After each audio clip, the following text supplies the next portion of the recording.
Toes gang. What is up? What's up, yo?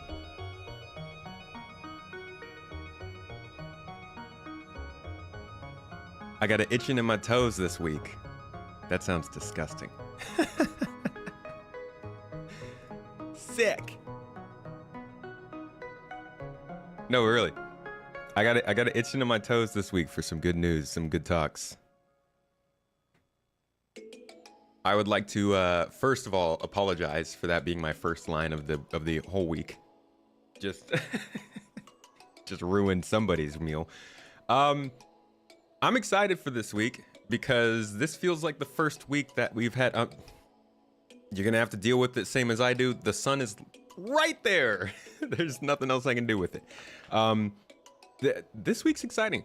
I feel like things have finally slowed down a teeny bit. God, we're gonna get a roadmap roundup this Wednesday, and all that's going out the door. But we're finally away from the monthly reports. We're away from like the server meshing tests. We're away from Evocati with the initial excitement. We've kind of settled in a little bit for that pre-PTU. I don't want to call it a lull because it's very exciting. You can look on Google Trends and all excitement's going up. Everything's going up. But in terms of like new news clogging our pores full of hopium, we've gotten to take a little bit of a load off. So I'm excited to get back to a little bit of our just standard chill and chat. We're talking about ships today. If you haven't seen the new podcast episode, I just got on the Launch Sequence podcast with Ferrister, good man Ferrister, the English documentarian of Star Citizen. And we talked about ships because that guy knows ships. We talked about what's coming up in Star Citizen, what recently he has been enjoying in the game, and when we think these new ships might be coming. So today I figured, why not jump into a more casual chat with the community about it, because the Garden knows their ships probably better than anybody. And we can talk about what's coming up, what you guys are excited for. We could do a little Q&A, do a little R&R, little P&K, little F&M. Wait, oh, I gotta be careful what acronyms I'm using. All the acronyms though, the ones that are at least civil and stream friendly. Me and you guys, today, spaceships of all sorts in 2024 in Star Citizen. Let's get into it. But first, hello everybody. Hi, how you doing? Good to see you. Come on in. Welcome, Just 30, I see you. First one in, last one out. Good to know. Galaxy Brain, Vassin, Temla, Brian, Ronnie. Good. Welcome to you all. A happy Monday to you, Unloading Whale. We love a whale in the chat. Reese, how you doing? Toes Gang, PK Payback. Welcome, Vassin, Astral, Marshall, Cantor. Look at all these smiling faces coming from Cantor. Hope you're having a good Monday, my friend. Feathers, wish I could join you all, but I'm at work. Catch y'all later. Feathers, I hope you're watching this later and enjoying your time not at work. Thanks for dropping by, though. Ouch, that hurt. Zero, welcome. Captain Super Nightman, good to see you. Kimioke. CMYK Ninja, are those the printer colors acronym? Could you please move? I mean, I feel blessed. Like, honestly, I should be grateful. The sun casting its rays on me. I'll never be angry about that. I said F and M, not S and M. S and M just means server end meshing, okay? I'm blessed, honestly. I really appreciate it, but I need my eyes for this. We can't close the blinds because we can't close the window because it's getting too hot. And I am grateful for that too. Like, all the good things come with bad. 'Tis the way of life. Did I just see a AAK in the chat? Look at you, dude. Good to see you. Marco Holio, welcome, man. Hey, by the way, everybody, y'all watching the stream last week, we had a misunderstanding with Marco Holio. We talked it out. It's all good. They're back in GII. They're cool. They know what's up. We know what's up. It's good. So, I'm glad we got to talk that out, man. Appreciate you coming to the chat. Luca, can't wait to see what they're gonna do with the Galaxy. I don't know if we'll get to the Galaxy today. We could talk about it though, you know, if we got the time. All right, we got a bunch of dancing emotes. Nice. Yeah, we had good music. That's good. Anno, what's up, dude? How you doing? The Slayer, Inner Revenant. Welcome everybody. Josh, wonder if we'll get the Galaxy this year or if we still be on hold for modularity. Hey, we kind of touched on that. It's why you love thick curtains. Oh, we're gonna have the thickest of curtains in the new place.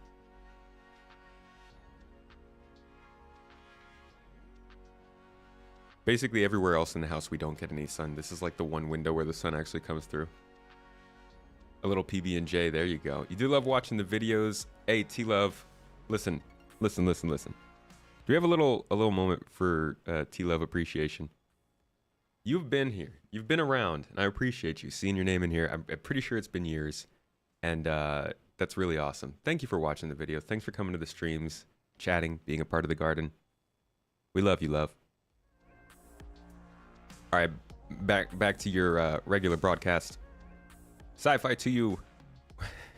Welcome. Encoded, good to see you. Andorra. Techna. Absolutely shining today, man. It's the skin.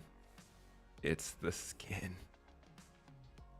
Jag. How about forgotten spaceships like the Crucible and Hull B? The Hull B, I'm guessing... Oh, hey. Not yet. Not yet. Almost. I'm pretty sure the Hull B is coming after the Hull D. Oh, no. Sorry. No, the Hull B should be the next one, I think. Pretty sure that's kind of how they were going about it in terms of priority. Hull A, Hull C, Hull D, Hull E. No, sorry. Hull A, Hull C, Hull B, Hull D, Hull E. Hull everything. Looking forward to YouTube. Working also. Ted. Best. In Turkey, we say something whenever somebody is working. I wish we had something like this in English. I think it's genius. It's something that you say to wish that, like, to give them, it's like good tidings almost, but you're basically saying, like, I hope that everything that you are striving to do in your work and the things you're doing come easy to you and is simple for you. And it's pronounced Kalagelsen. I feel like I'm just going to say that to y'all when you tell me you're at work because, you know, Kalagelsen. Need to do more ads about the referral code below for Patreons on the list. You got 3 referrals in the last 5 weeks. The referrals are going to be big. I'm probably going to do another new player's guide when 323 goes live. So you'll start to see a big boost in those again come June-ish time. But yeah, the referral code randomizer, people have been enjoying that. Getting a lot of referrals from it. Your org was discussing if you have a need for a BMM or not. It's an interesting one. BMM's kind of hard to decide on right now for me. You missed drama, Reese? No, not much drama. Just a couple pews. Zeus. We are touching on the Zeus today. We're touching hard on the Zeus today. So hard, in fact, you might get arrested in some countries. We got a long segment on this ship. And a little bit of extra background, I think. Yeah, because we've gotten a couple updates on it since then. So we'll look at that too. Echo! Cotton Candy Man. Cotton Candy Milk Man, sorry. My bad. Get your titles wrong. Simidot. Welcome in, Pacey. Good to see you. Nightbot. Yo, love to see ya. Encoded and Slayer, thank you both for the subs. Appreciate you. Encoded on 2 months now. Server meshing when? I got a video coming up about server meshing probably in the next couple days. Not necessarily a when kind of thing, but it's kind of a, I guess, a highlight of the performance improvements of server meshing. Not like I got data and stuff, just talking about it from a design standpoint. Unloading Whale, thank you for unloading another sub into the stream. Thank you for the prime sub, friend. Appreciate you. Has there been any news on the Carrick's cargo pods? Not that I know of. We talked about them on the podcast yesterday, but I haven't heard any news. Only in-game ships? I think so. Someday. Nah, probably not. Folks are going to be disappointed in the Zeus like they were in the C1, hyping that thing up to a point that ship will not live up to. I don't know, man. The C1 has lived up to all my expectations, to be quite honest. It's a little big. I'll say that. But I really like the C1. I'm a big old fan of it. But enough about me. Let's talk about ships.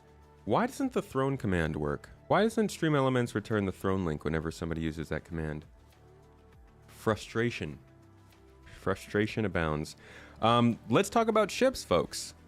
I say we start off today looking at what ships did they tell us for sure would be coming up in the next year? And then I want to jump into the most recent monthly report.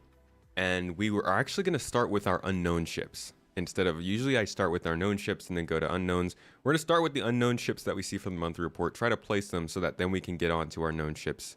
And really get into things. Abdi, it's Sun Tomat. That shiny tomat. Sun-kissed tomat. Extra juicy. All right. So here is the video that they gave us last October. And they were like, hey guys, we're going to deliver all these to you. What are they? Guess what you think they might be? Because we'd love to, hear your input. And I will just add to that as well. Oh. We aim to deliver everything you see in this video and more in the next 12 months.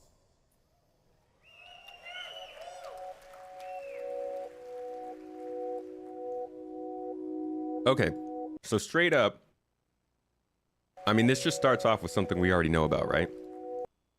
This is the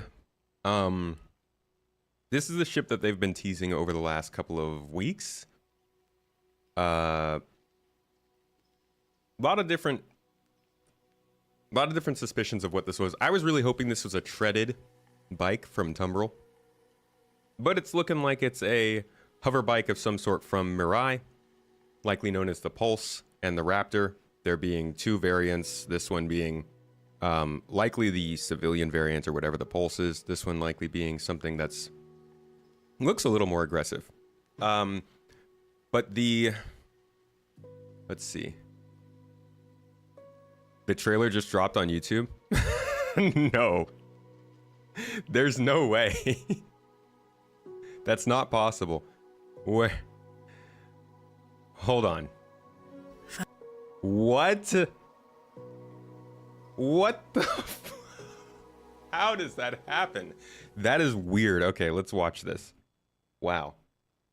Finally, an instant classic, made to reflect you.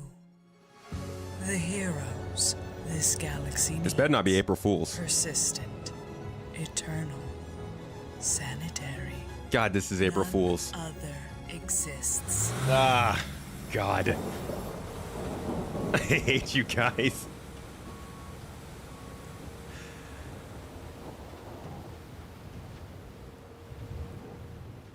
Reclamation and personal transportation. Oh my God. Wait, hold on. I gotta go to the link now. playsc.com. Oops. .com/ or was it play.sc? Play.sc/ Raptor? Is that it? All right. What's the big? Yo, does it have LTI though? That's what matters. Oh my God. No, you're not actually selling this. People about to buy this too. People are gonna buy it. This is gonna be like a little buggy probably. The galaxy we call home is absolutely filthy, dirty, disgusting. The fetid, steaming waste of humanity just keeps piling up. It's relentless, ceaseless, never-ending. It's no secret that this nasty galaxy needs heroes now more than ever. Heroes willing to get their hands dirty, to get knee-deep in filth and clean up the joint. So we built the Raptor specifically for you. I can't tell if this is real. Bro. Oh my God. Don't buy this. Don't buy this. Is this coming with mop and bucket gameplay? You've unlocked a new Spectrum badge to show the verse you swept up in the moment. I want to know, like, does this, if I go through the process of buying this, do they just... Yeah, okay. So they don't let you buy it. I was gonna bleed from the eyes. That... Okay, but hold on. There is still a ship out there. Right? Like, this still exists. Nobody's taken that away from us. They did. That's crazy that they dropped that right as we were going over this. I have no doubt this will be a vehicle in the game. Like, I fully believe this will be a drivable kind of thing in the game, and there will be some functionality around some... It would be interesting if they built something like this that had tractor beams that could, like, push trash out of the way. They do have mop and bucket gameplay on the progress tracker. This freaking threw me though. They like, this looks like a whole shop page. I can't. Okay, so this ship is what we are thinking is the Raptor or the oh god, what's the other name for it? The Pulse. Now there's actually a good no. There's actually a good I had a thread on here on the Twitter. Oh, here we go. Cool. So who was it that pointed this out? Josh, you pointed out this is the this was something that CIG put out. What was this? November, October, sometime at some point. They kind of released this and people were like, oh, this seems like it could be talking about what's coming soon in Star Citizen. And, you know, there are a couple of things in here. The Polaris is on here in a heart. There's a creature here. There was this guy who showed up in the videos. And then down here is a little... Okay. Guess I can't actually zoom. Down here, there is a little piece of a vehicle that's cut off. It's got the Mirai logo on it. And it does look like a bit of a hover bike. And then if you look at what we're seeing from these leaks here... Whoops. Okay, that's loud. Sheesh. You looking at like the leaks that they showed? What? Okay. Twitter video quality. This is awful. Just... I hate this website. You can kind of see that shape, right? You see right here, it's a little swept down. There's a seat right here, obviously. It kind of bumps up into a little fin here. And you can definitely see that in the picture here. Little seat goes down, bumps up into a fin. So it does seem like they've leaked something, and it is a bike size kind of thing, and it does have the Mirai logo on it. And then there is a recent sneak peek they also showed of like a thruster. And my man Execute, the Inforunners boys, he believes that the sneak peek was of this rear thruster here. So this could be something, but we don't really know what. Well, we do know what, but we don't know what it's going to look like or who it's going to come from. It looks like it's Mirai, but they also just released a MISC trick, so I don't know. Let's continue. We're supposed to be talking about things we don't know here. All right, so we got the X1s. We've already received those. This is probably the Ursa Medical. I don't think they've literally said Ursa. No, I think they did say Ursa Medical. We might see that in the monthly report here. We got the Argo Cargo Argo Personnel Carrier, probably just showing the gold standard with the modularity. And then this mystery. We still don't know what this is. We'll come back to this.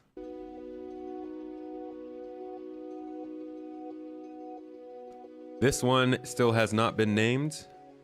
We will talk about this in a little bit. This is the Legionnaire, the docking ship, docking and hacking.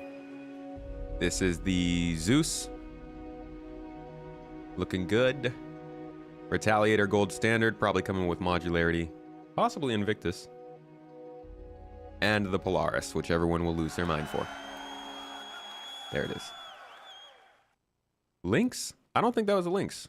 We had already gotten the Lynx by now, right? That's definitely an Ursa. Oh. Yeah, this is... I'm pretty sure this is an Ursa. I think the Lynx has different wheels. All right, so let's go to the monthly report and start matching up some ships here.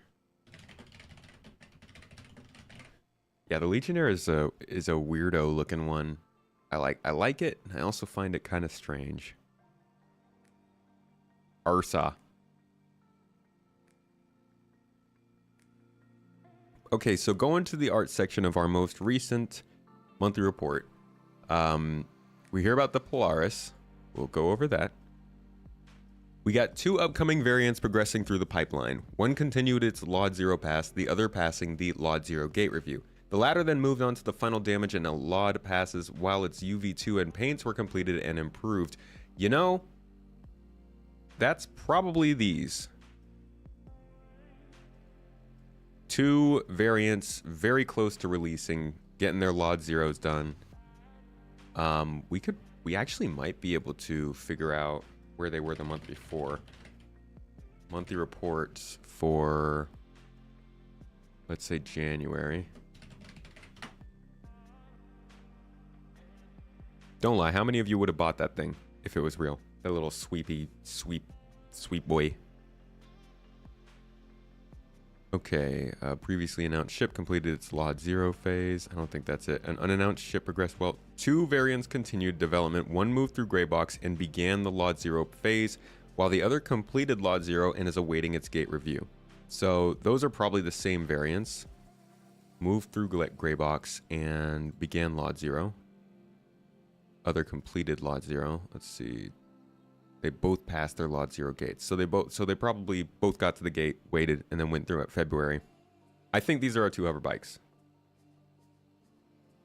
Who wouldn't buy a street sweeper? Gotta clean your hanger up somehow. Couldn't just be tractor beams, no.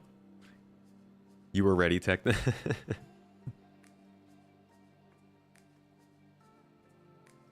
Yeah, we saw that chaos. It was a very, very surprising. That came. I'm surprised. That was good timing. Barely different from a mule. There you go. Just strap some brooms on a mule and you're good. All right, so our 2 variants are covered here. We are going to go ahead and assume those are these 2. So as of our most recent report, they have passed their LOD zeros and are working on damage, which probably means in their March monthly report, they will be wrapping up production, lighting, and damage and stuff. These are coming out in April. This is going to be a surprise 323 vehicle. Definitely the one that they've been showing us. I know that's not a hot take, but all the signs are definitely lining up for it. All right, next up here is... Oh, I'm sorry. I was actually referring to these. I was referring to these the whole time. Same stuff. Final damage and LOD passes and everything. Gold standard of the Aegis Retaliator continued, which is currently awaiting gray box gate review. Feedback from a recent sanity review is currently underway. The ship's base cargo and bombing torpedo modules are also progressing well following minor art direction feedback. We'll come back to that. 2 more unannounced vehicles. Passed their LOD 0 gate reviews with only 1 minor issue to resolve between them. Both will now move into the final phase of development and implement damage meshes and LODs. So this is 2 variants and 2 unannounced vehicles. 2 unannounced vehicles passing their LOD 0 gate reviews at the same time. Going back to the previous month, we have an unannounced vehicle progressed well, received updated lighting pass, 3 different lighting states, standardized headlights, geo updates, glows in the thrusters. Also received material refactor and other updates. This is a lot of detail. What was this? They don't even talk about all these ships, the February ones we're seeing here. They're not all showing up in January. Announces the Apollo. And you're going to die on that hill. I don't think they would call the Apollo an unannounced ship. I think they would refer to that as a previously announced vehicle. Unannounced ships usually mean we've never seen a concept for it.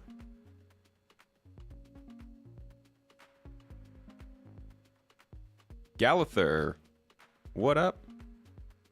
How you doing? How's Star Citizen been treating you? Okay, so 2 unannounced vehicles passed their LOD 0 gate reviews. This is probably one of them.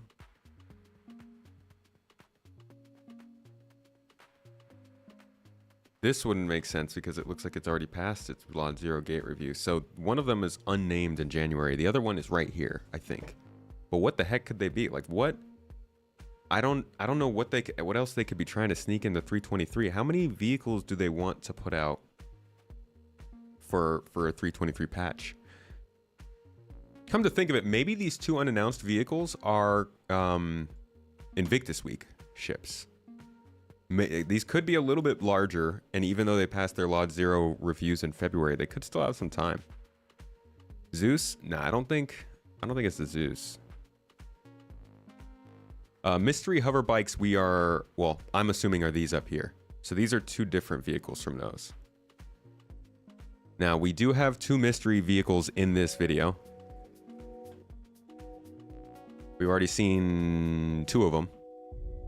Those are the only 2, so. We've already seen both of them. This is one of them. We don't know what this is. This is unannounced. And this is unannounced. So, they could be both these, but these are big ships. Like, look at the scale. This is a pretty large ship, and this is, I mean, this isn't a huge ship. This is like, what? The size of maybe a C1, maybe? A little smaller than a C1? I think it's a little smaller than a C1. Like, not a small ship. But I guess they fit in a small hangar. So, these could be something they deliver both at the same time. Just surprising that there's so many ships they haven't talked about here. Looks like a big version of the Fury. It does. Yeah. This is definitely Mirai. There's no way this is anybody else but Mirai. This one is a little less for sure. I'm leaning kind of towards Anvil. But I don't know. Oh, this isn't the Galaxy, no way. It's like a 2-person ship, I think. This one. I think they're both two-person ships. But I don't know where they would be here. I mean, we could just assume these are the 2 unannounced vehicles, but it's weird. They also talk here about the RSI Zeus. We'll get to that. And then finally at the end here, polish was completed on another new ship while yet another progressed through white box, gray box, and lot 0. So you notice how they're just casually mentioning multiple ships in one sentence? Polish was completed on another ship. So that means this could be something else coming out in 323. And another ship progressed through white box, gray box, and lot 0? Was that their joke Raptor? Like, how does something go through all 3 phases of development in 1 month? A final lighting pass will be done soon before damage and lot work. There's a lot right here. This is 3 other ships. So there's more ships they're talking about than what are on this video. Anvil's kind of missing that multi-crew combat ship outside of the Carrack. That would be a good size range for Anvil right here. Because they've got the Hurricane. And then after that, it's like the Valkyrie, right? They don't have anything in between those 2, and the Valkyrie's a dropship. It has a cockpit of Akani Andromeda. Right. I do see some RSI here in the front. But this body looks very Anvil to me. The way that this is sloped down. The middle here looks almost like it has something on the top, which is like a very, very typical of Anvil designs. They like to do something right in the middle top here. Little circle. Really hope that the 2 variants will be the Apollo Triage and Medivac, but I'm thinking it's the Pulse and Raptor. I think it is the Pulse and Raptor. I feel like they would talk about the Apollo by name. Johnny! Thank you for the super chat. Appreciate you. Raptor Cleaner is in-game and can be bought with in-game currency, but not real currency. Wait, really? They bought it in... They put it in the game? Okay, that's a solid move. That is pretty cool if they did put that in the game.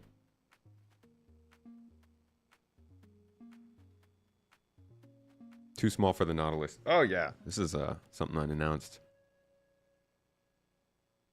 Maybe something for Squadron. No, I think these are all Star Citizen ships.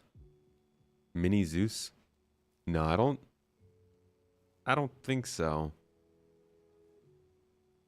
But there isn't a ship in that range from RSI, is there? Huh. Could this be an RSI ship? They really, they did a good job of obscuring this back part. I bet this is a dead giveaway, whatever this is. It looks like a VTOL fin. It looks kind of like the same sort of thing that we have on the Spirit. But the side of this looks a lot like the Terrapin. Let's see if I can get a decent shot from the same angle.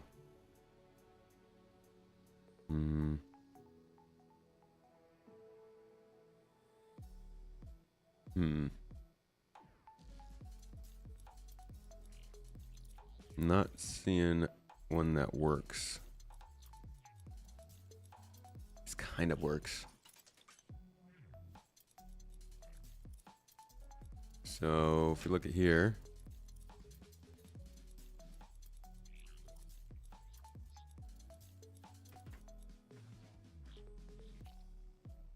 it's kind of, oh God, getting some real strong whiffs of mold. That's gross. Ugh. You can kind of see the slopey sort of designs I'm talking about. Even the little paint highlight here looks a little bit like the way that they do their shaped highlights. And then there's always something up top in the middle right here. Something with a circle motif. They do it on the Hurricane. It's on the Valkyrie. It's on the Terrapin. It's on basically any anvil ship. So I could see this being an anvil ship, but this is literally the only sign we have of it right now. But I think we might be hearing about it sometime soon, given what we're seeing.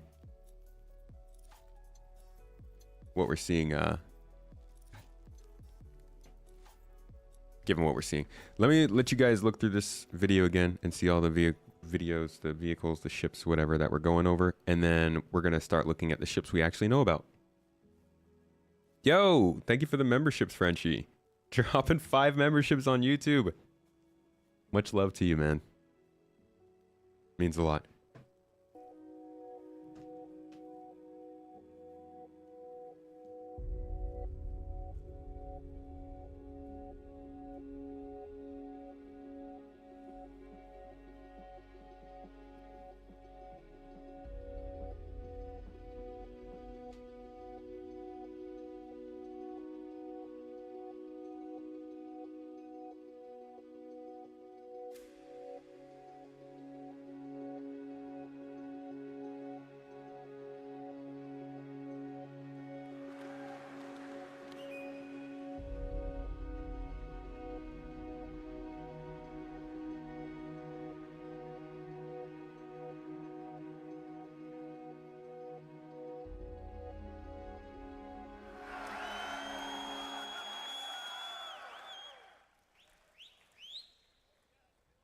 I don't know if you noticed, but there was quite a big ship at the end of that video. Yeah. And yeah, just to confirm, that is the Polaris. Yeah. As if everybody didn't have the silhouette memorized in their brain head. Are these freaking memberships still going? Relax, YouTube. Thank you, though. The thank you very much is... It's legit. We do thank you. Okay, how do I make them stop, though? Stop. Okay. Which ship do y'all want to talk about first? We've got quite this selection. And we could go off in a lot of tangents here. So I'm going to put it in your hands.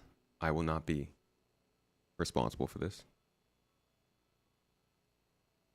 Polaris. Of course. Arastra. You can't just whip out any ship. Come on.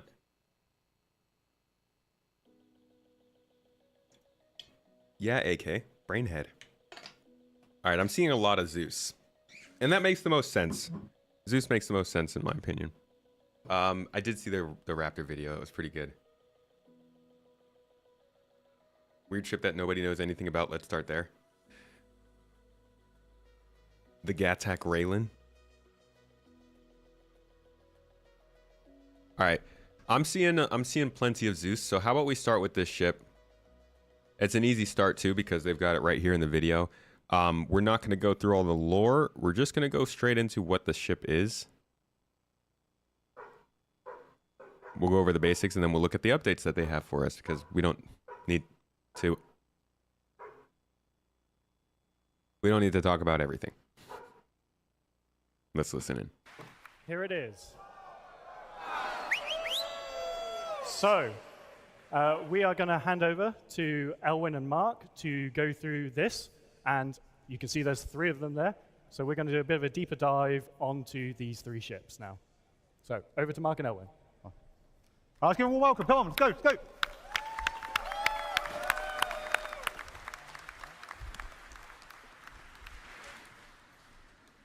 Hi there, everyone. My name's Mark Gibson. I'm the lead vehicle content designer at Cloud Imperium Games. And I'm Owen And I'm Owen Batchelor, Vehicle Art Director in North America. What do you guys think? Awesome. All right, well, let's take some time now and take a look at this classic RSI design and see how we've reimagined it. So when we decided we wanted to tackle the Zeus, we had to consider what direction RSI would take it in if they were going to do it today. We couldn't just remake the original Zeus because although it was obviously a massive piece of history. Yeah, I forgot. This is a lot of marketing. Let's truncate this a little bit. We're gonna use them for the visuals, but I'll do the talking. No offense to you guys, you did a great job at CitizenCon, but we got a lot of ships to get through. Okay, so there are 3 different Zeus models. As soon as I find them, I'll show them to you.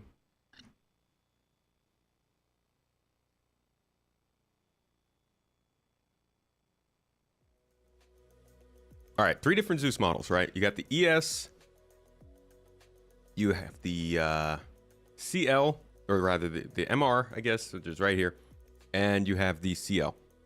There are, as with most of Star Citizen, there are a lot of reasons to have different ships. You have different professions, different things you want to do, and different ways of doing them. You might be a bounty hunter, but maybe you fly solo. You want to take out a Falcon from Anvil that has 1 seat, 1 prisoner pod, and it gets to a place and back, no problem. No beds, no nothing, it's short range. But if you're like me, you remember Star Wars Episode 2 when you're thinking of bounty hunting, right? You got some backup in a ship flying overhead while you're down on the ground tasing somebody's ass. That's what the MR is for. So you got 3 people in the ship. You can chase somebody down. You can, I think this is, I don't know if this is interdicting or tethering, but you got a little E-war capabilities and just the potential to do a lot more stuff in a bounty hunting ship than just go a place and get a pure person. And then you got the Clipper, the CL. This is a cargo ship. They basically ripped out the whole interior and made it super freaking spacious inside. Oh yeah, I mean the Hawk, not the Falcon. You're right. Thank you. Super spacious inside, so you can fit a ton of cargo in here for the size of the ship. And we're going to get into the specifics of all 3 of these right now. I just wanted to give you the quick overview. Johnny, thank you for the $5 super chat. It looks like the Raptor is a reskinned mule, drives the same, picks up and stacks crates into a single ejectable SCU container, fits in a C1. Solid. I can always use a C1 capable mopping machine.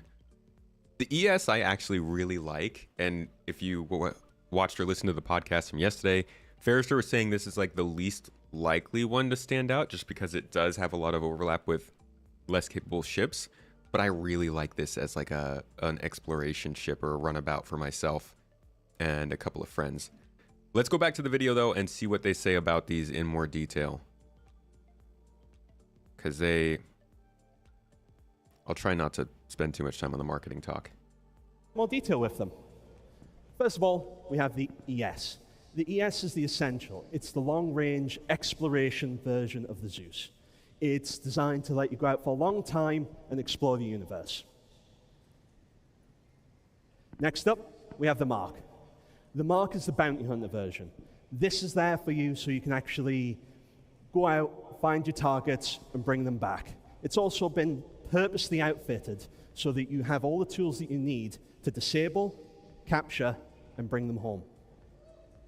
Finally, the last version we're going to talk about is the CL, the Clipper. Might be a name people are familiar with if they know much about maritime. This is the cargo version of the Zeus Mark II. This is designed so that you can move your goods around the universe. Of the 3 variants, the Zeus Essential is the one that harkens back the most to the original design, with the original white on black paint job and the vertical stabilizers. We also worked to maintain the silhouette of the original, but brought that forward to modern day RSI design with tons of technical detail and layered panels. And on the underside, the landing gear and the underslung turret, as well as the entrance ladder, fold in perfectly flush, leaving behind a super smooth underbelly, just like the original design. But you probably all want to see what the inside looks like, so let's have a closer look. There we go. Despite the sleek and slim body of the Zeus, we've been able to pack a lot into it to give everything you need when you're doing the deep space exploration. You have a fairly comfortable habitation and recreation area so that when you're out away from home, it's not too unpleasant. In addition to that, the rear room has a 32 SU cargo capacity, as well as being able to fit a cyclone, so if you do decide to land on our planet, you can have a look around. So this is like 32 SCU. How much does the Cutlass Black hold? Cutlass Black has 46. So this thing's got a smaller cargo bay than the Cutty Black, but it does have more facilities in it. Talking about the loadout, it's a ship designed for 3 crew. It comes with 4 size 2 shield generators, 2 size 2 power plants, 2 size 2 coolers, and 2 size 4 pilot-controlled weapons. And obviously the lower turret that Elwin mentioned earlier is a size 3 remote turret. Now, the Zeus Mark was always designed from the beginning to be a sleek and aggressive bounty hunter. Would love this with red instead of yellow.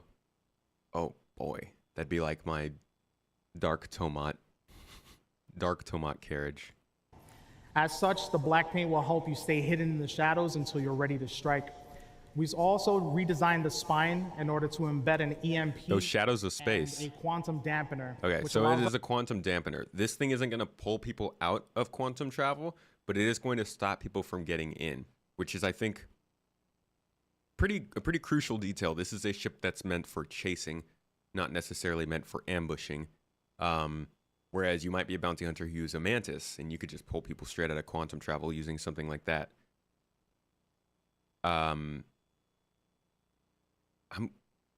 This is going to be really interesting to see.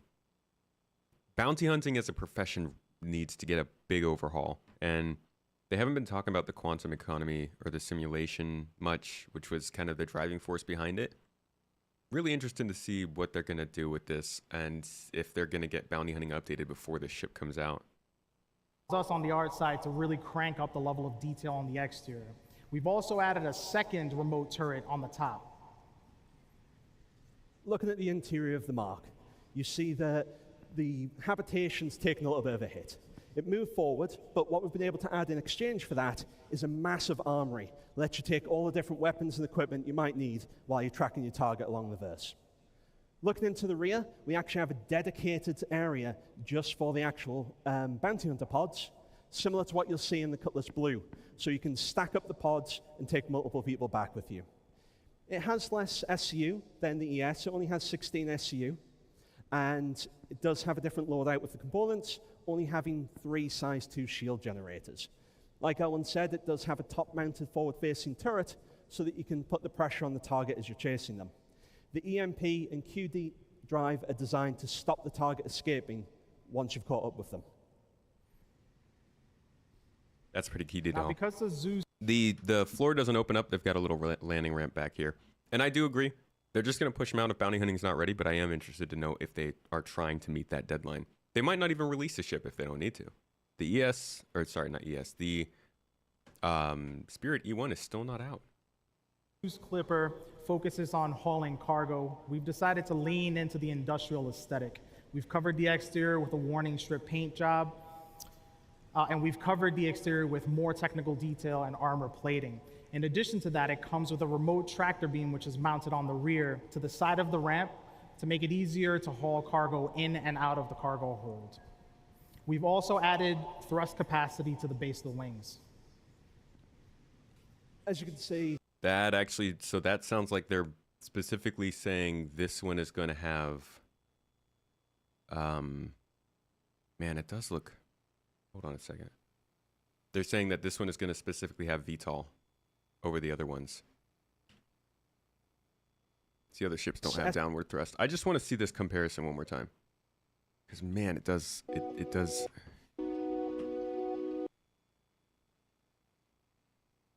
I don't think that it's a match. I mean, the ship itself is too big. Yeah, that's a different neck. That's a different neck connection. This is more like the Polaris neck connection than this one. But there's a lot of RSI there, at least in the front section.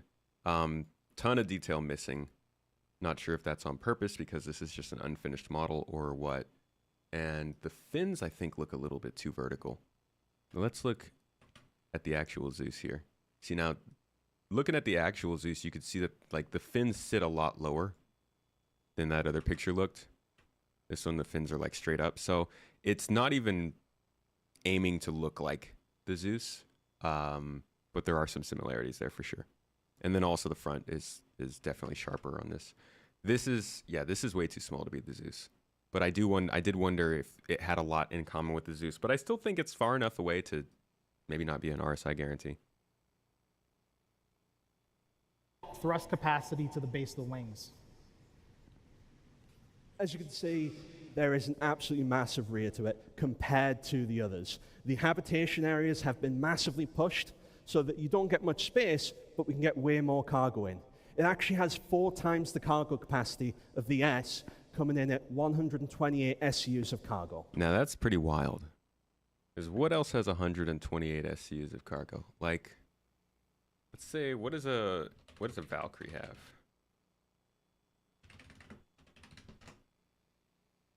Valkyrie is carrying... Oh, the Valkyrie has a weird cargo bay problem, doesn't it? You can't actually put that much cargo in there. Let's pick something else, like the 128, I don't know, Freelancer? What's a Freelancer carrying? 66. What's a Freelancer Max carrying? 120. So this thing's carrying more than the Freelancer Max. That's pretty solid. Freelancer Max coming in at 38 meters long. So it is shorter, I believe.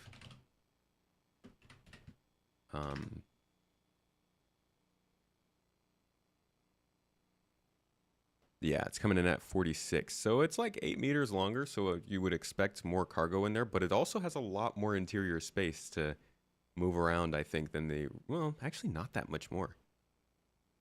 Maybe just like another section, because the Freelancer is basically just a hallway with the end like this, and I think 2 spots. So this actually could be a direct competitor to the Freelancer Max, it seems. Same crew size. Not this one. Get out of here. You've got the same crew size going on. Similar cargo capacities. I don't know what kind of defensibility we're talking about, but similar size, similar cargo, similar crew size. Yeah, I didn't know that. What's the C1's length versus the Zeus? The C1 is, I think, around 36 meters long. Zeus is around 46. Or is the C1 42? I might be getting that completely wrong. Let's look real quick. C1 is 46. Jesus. Man. I love you, C1, but you're big. You's a biggie. Why is Crusader always making their ships so dang big? So yeah, this is about the same length as the C1. But the C1's coming in with 64 SCU. Now that's an interesting comparison though, because that's the Clipper versus the C1. It might be better to compare the ES versus the C1. And I think the ES said they have 32 SCU. So that might be a more likely comparison. But they don't have a cargo-focused Crusader ship, which is funny because Crusader is the one who's famous for moving things. So you would think they would be the ones that had the cargo-focused ship. But no, RSI coming in here eating lunch.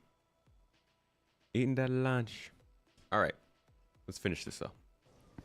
This one also features 3 size 2 shield generators, and like Al mentioned, it has a size 3 tractor beam to make it much easier to get those cargo containers in and out as you're actually playing. What do you think?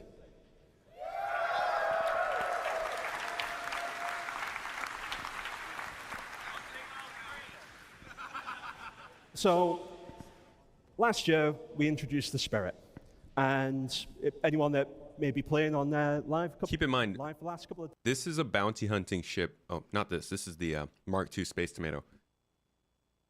This is a bounty hunting ship in the sense that you're actually going and getting bounties. You're not just shooting people with the ship. Like, it has 3 seats because some people need to ride there and then get off the ship and go get the person. So that's bounty hunting is going to change a little bit for that. Days might have seen a new ship adding to the verse, the A1. We hope to follow a similar route with the Zeus, where we announce it today, and then in about a year's time, hopefully, it'll be ready to reveal to the public to actually play with. But this isn't just a concept. We're not just going to show you some images. The Zeus is actually in active white box development right now. Do you just want to have a look? I did see the Raptor. We've covered the Raptor today already. Shall we? In depth. It came out right as we were covering it. Okay.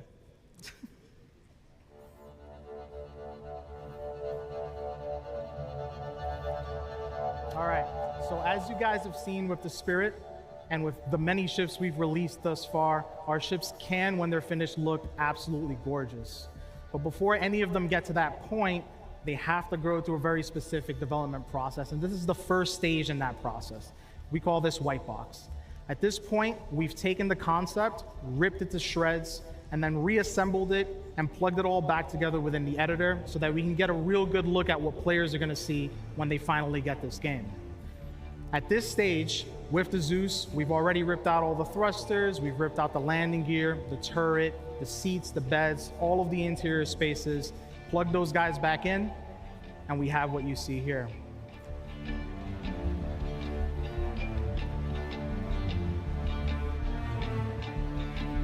So again, the beginning of the process. At this point, we're able to jump in, start throwing in cargo, interacting with doors, getting in and out of beds, maybe in and out of toilets, and just getting an overall sense of what it feels like to interact with the vehicle. And it is very common that in this stage, we will make some adjustments from the original plan. As an example, on this ship, we've just made the decision to expand the center corridor, add a little bit more space to the rooms. And as a result, that's going to make it much smoother experience for players to traverse the interior of the ship, as well as for AI to traverse the interior of the ship. We've also expanded the main airlock that leads to the enter-exit ladder. And up here in the cockpit, we've separated the co-pilot seats a tad bit just to allow players to get in and out a little easier.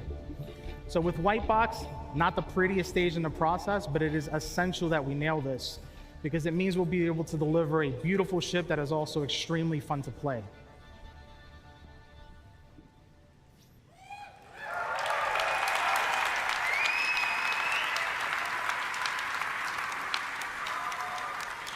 Okay, so the Zeus gives me 400 eye vibes. They're medium to small hallway ships with lots of stuff going on have gotten very good.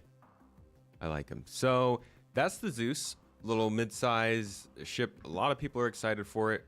It's got like some of the top comments here on the actual video with all the ship stuff going on. Like there was a lot of ship stuff in here, and yeah, there's a lot of focus on that one specifically. A lot of people are excited for the Zeus. I don't think it's gonna come before CitizenCon this year.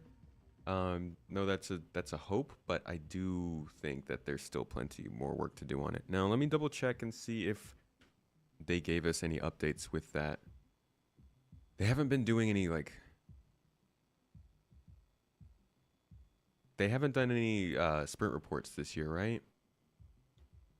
So I don't think they've covered any ships inside of inside Star Citizen just yet, which is interesting. I only just realized that's a little strange. Did they do a sprint report in this one? Branding, Drake Crusader, visuals. No? No sprint? I've seen the new video, folks.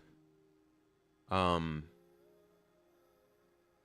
then let's move on to the Polaris. I thought we had some Zeus stuff.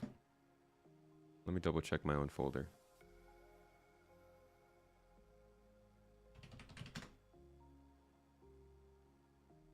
Nope. I've got no footage on that. Okay. Why do I think it's coming later this year? Because that's really what they were aiming for. And I think they want to stick to that. It might come earlier. You'll notice we now have... It might come earlier, but you know, CIG does not generally do things early too often. And I would be...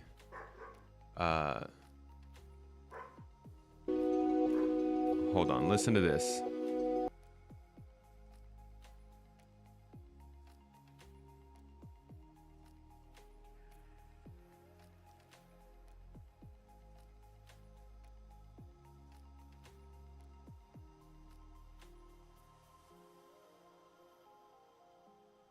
And like Yeah. Al mentioned, it has a size 3 tractor beam. So listen to this, what they have to say about it. We introduced the Spirit. So last year, we introduced the Spirit. And if anyone that may be playing on their live for the last couple of days might have seen a new ship added to the verse, the A1. We hope to follow a similar route with the Zeus, where we announce it today, and then in about a year's time, hopefully, it'll be ready to reveal to the public to actually play with. But this isn't just a concept. We're not just going to show you some images. The Zeus is actually in active white box development right now. So that's their messaging on it, and they could have gotten it done faster. But they're pretty scheduled out in terms of ships, and I think whatever they're working on, even if they made a lot of progress on it in these monthly reports, and it's approaching the end of Gray Box, it can always slow down. They can put it away for a couple months. They can put it on hold just to do work on something else. So I wouldn't necessarily see what's going on in the monthly report and take that as, yes, it's coming soon, more so that they're making good progress on it. And if they've already given us a release date, a projected release date for this, I would assume they're not really going to over or undershoot that by very far. All right, let's talk about the Polaris, though. And RSI in general. This is actually a big statement towards their overall strategy this year. So I'll let John kind of play this out and talk about why they're doing this the way they are with the RSI ships. I want to touch again on why are we doing an RSI ship? Like, what is with that? So the thing about doing another RSI ship is that we've got a really well-established art style for RSI in our universe. And it gives us the ability to kind of train up newest members of the teams on something that's kind of quite a known element. That is absolutely not the only benefit, though. The way we are planning on tackling the Polaris is not tackling it as one ship, but actually we want to tackle, well, anyone that knows our backlog knows we have a number of large RSI ships on there. And our kind of plan is that we tackle that as a family of ships. We don't just tackle one of them and then we go off and do something else for 6 months, a year, come back and do another one, something else, come back and do another one. We want to tackle them all together, one after the other. And what that really allows us to do is just kind of streamline our development process. We're able to, for our more common areas of the ship, we're able to build kits that we're confident in, that we can reuse and we can make the most out of them. And then that allows us to focus our development time and our efforts really on the much more unique and the important and exciting areas of each ship. Tackling them as a family kind of allows us to expedite their development. We leverage the experience that we've got within the team. And it just allows us to, like I say, streamline everything. So first up, we've got the Polaris. Next up, we've got the Galaxy. Then we've got the Perseus. And that kind of closes out most of our large RSI ships. Yeah. I don't think this is the exact, I think the Apollo is in here somewhere. I don't think we're going to see the RSI Galaxy even get worked on this year. I think maybe they'll start it as the Polaris is ending, but they've obviously got other ships they're working on too this year. I'll let them continue this Polaris update though. And then we can see what we want to take on after that. Well, I think that's pretty much everything we want to talk about today. However, before we go, we're going to... Torsten's already stolen the predictable joke here, so we'll do one last thing to show you guys. So, let's have a look at the current state of the Polaris in engine in its white box state.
That's a fun song. Man, that's a fun song.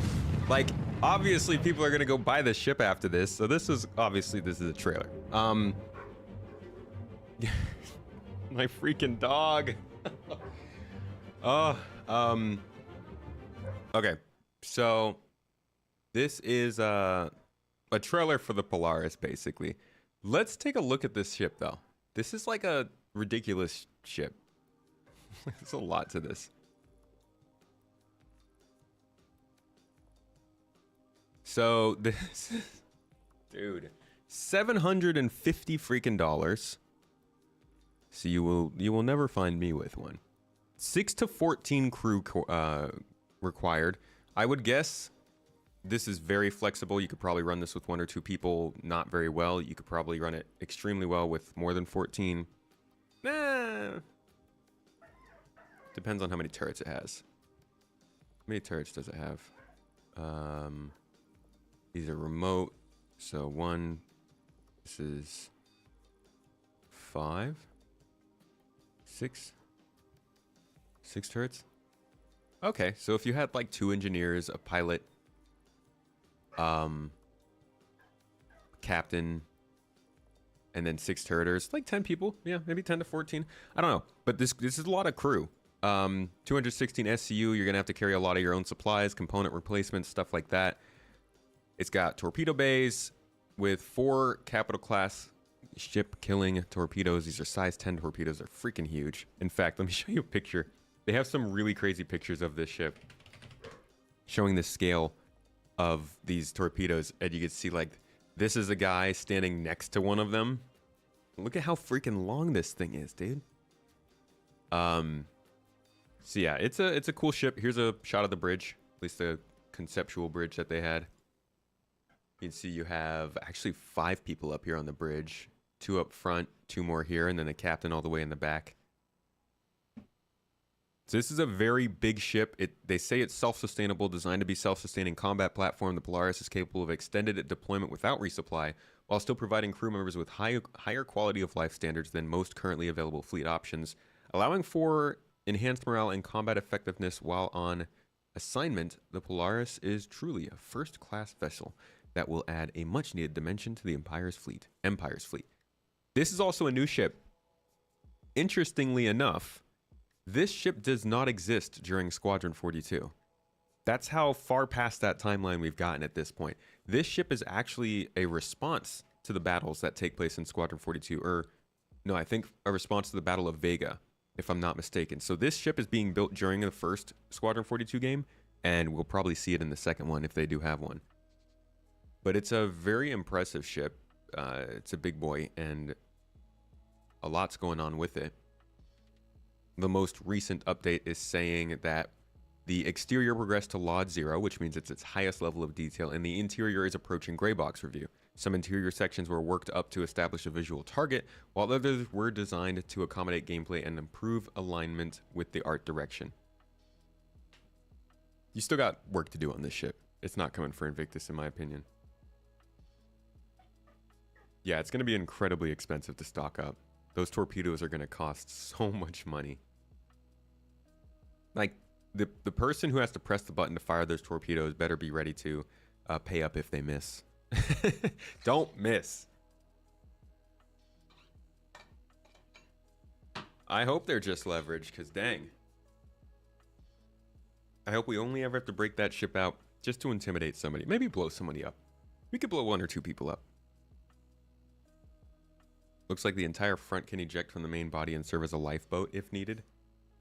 That is very much a RSI design motif, is that little elongated neck bit that they like to do. You find it on the Polaris. Yada yada. You can find it on the Constellation. Yada yada. You can find it on the Bangle. Come on. Where you at? Here we go. Yada yada. They like to do this sort of like long neck from the main body of the ship kind of thing. At least in some of their older designs. You can tell their newer ones are less like that. Like the Mantis, if you look at that. The Matness? No, the Mantis. Come on. Learn to spell tomato. Oh, I don't have a picture of the Mantis. Sad.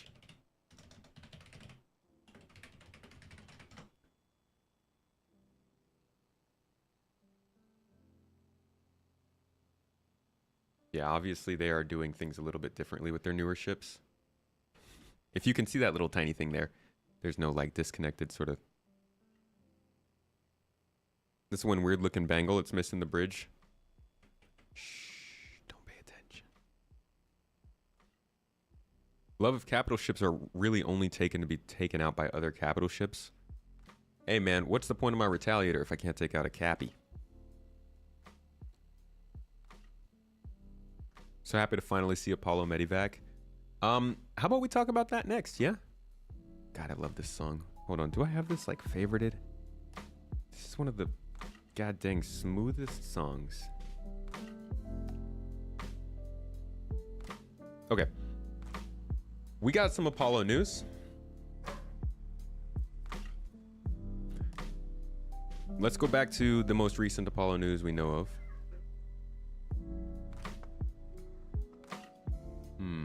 This one? It's not much. I do admit, it's a very small check-in, not that, no.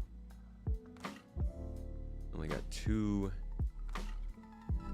freaking sprint reports last year. That's all we got.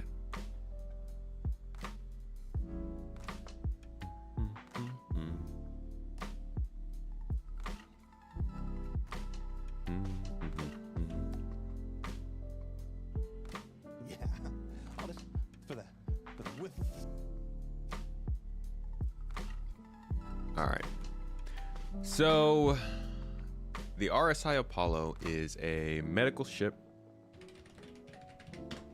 It was announced quite a while ago, 2018. Very good looking ship in my opinion.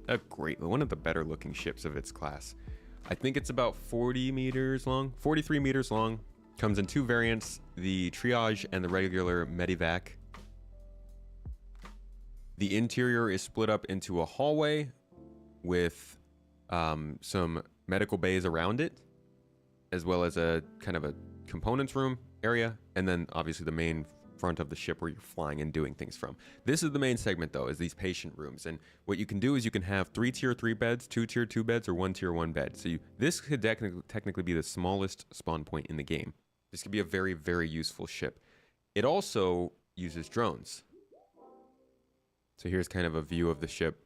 You see the patient rooms here on the sides. You got this hallway up the front. You can see all the way to the front of the ship from the back. So this is a drone bed. And in one of these pictures here, we'll actually see it in action. This ship is going to have drones working in it. We don't know if they'll come when it's launched. It probably won't, but if it does, well, that'd be pretty neat, huh? The idea is that you will show up at a battlefield. You will go to find the people that have died, and then your little drone carrier bed thing will pick them up and bring them up into the middle of the ship like that. This could be a sign of respawn mechanics. Like if you're in a battle and you do die, maybe you would just automatically respawn in this ship, while the game, whoever is actually controlling the ship and all this stuff, is taking a NPC. Kind of like your body gets turned into a dead NPC, and you just get brought up in there, and then the body, I don't know, disappears or something whenever whatever you do for the medical process is done. But this could offer respawn potential for in-game players when they die in battles and stuff like that. Somebody could just be sitting out near the battlefield as a place that offers public respawns for the price of so-and-so per respawn or something. I don't know.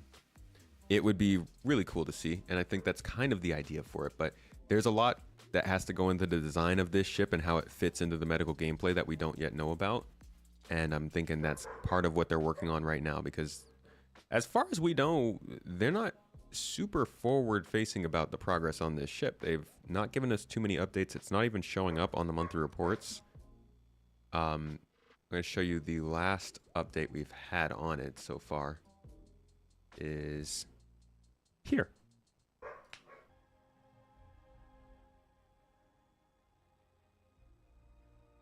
We've also got a brief look inside the white box progress of the RSI Apollo medevac, which is currently in production.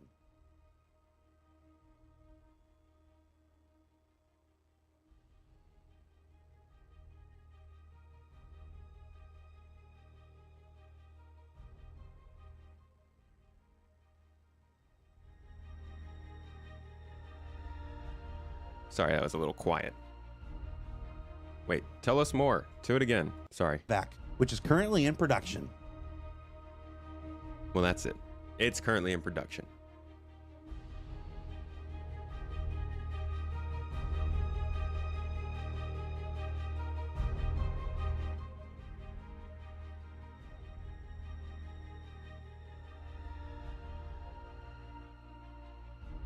This looks pretty similar to the concept art we just looked at, right?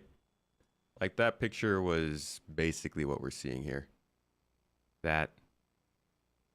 Okay, I really need you to go away. And you, stop. And you, stop distracting me. You too. Okay. This view is basically that view. Walls are just a little bit different, but like this is all clearly it's you know, for what it's worth, that's the ship.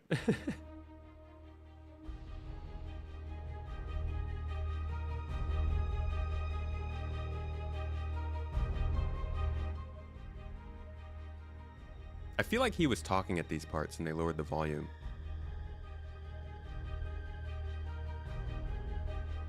That shot makes it actually look pretty long. And I still think the Apollo exterior looks too damn cool to be a space ambulance. John, Ben, I'm gonna need a spider or a smuggler variant. An exploration variant. I want to try and turn the ship into an exploration explorer. Really, all you need is a good scanning suite, since you've got your respawn, your medical facilities, some cargo area. Because I love the ship, and I'd like to spend more time on it than, you know, the theoretical time that I might spend on it someday. But that's really all we know about the Apollo. For all you who are medics out there who like that kind of gameplay, I am praying and hoping for you that sees an improvement this year, but they've been very quiet about it. Cyber! Yo, thank you for the sub. I'm sorry I missed that. Did I watch the election day? It was fun. Your vote finally did worth something. I did. Yes, elections have gone well here in Turkey. Yeah. Good times. Good times. Happy for you, man. I'm glad your vote felt like it went somewhere. Okay, so we've covered the Polaris, the Zeus, our unknown Raptor, and Mirai Pulse. We've covered the Apollo. Let's see. What else do we got to get to? No, I didn't vote. Not me. My wife voted. They're not actually selling the vehicle now. We don't know anything about the Fat Fury other than that it's there.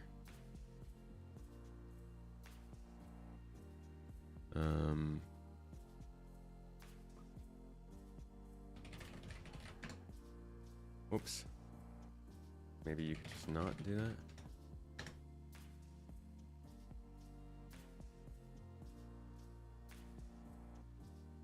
Galaxy Perseus. We don't know about those ships yet, folks. Come on, we're picking ships that we know are coming. Oh, what the? There's a spider on my computer. Whoa! Freaking jumped. Sorry, buddy. I need you to not. Man. It's like we live in the wild. Okay, where was I? Future ships. I had a list. That's what's messing me up. Let me find my list of ships here. Let's talk about the Retaliator and modularity. Oh, no, actually, the Legionnaire is a good one. That's a good call. That's one that I didn't get to get into too much yesterday.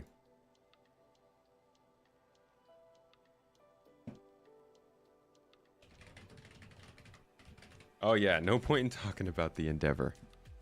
Nah, I think we can reliably skip over that one today. But you know what? They might be working these RSI ships, but how many RSI ships are there still to do besides that?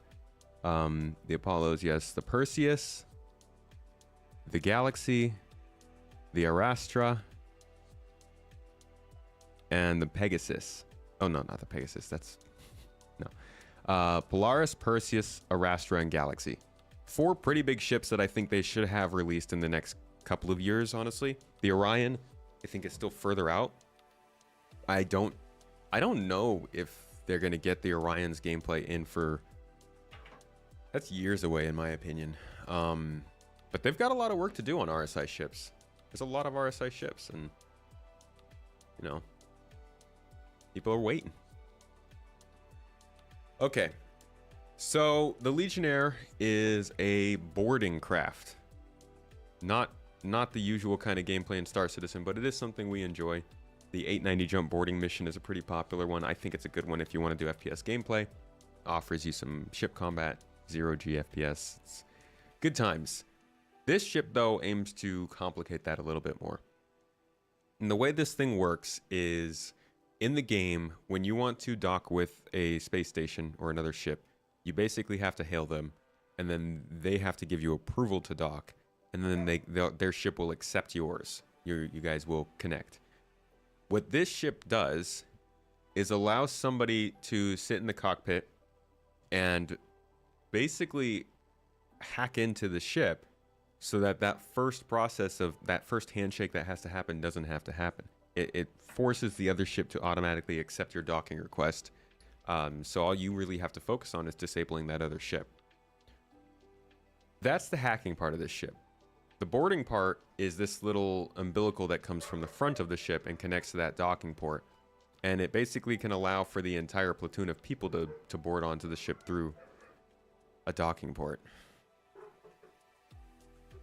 What is going... Hold on, guys. I'm sorry.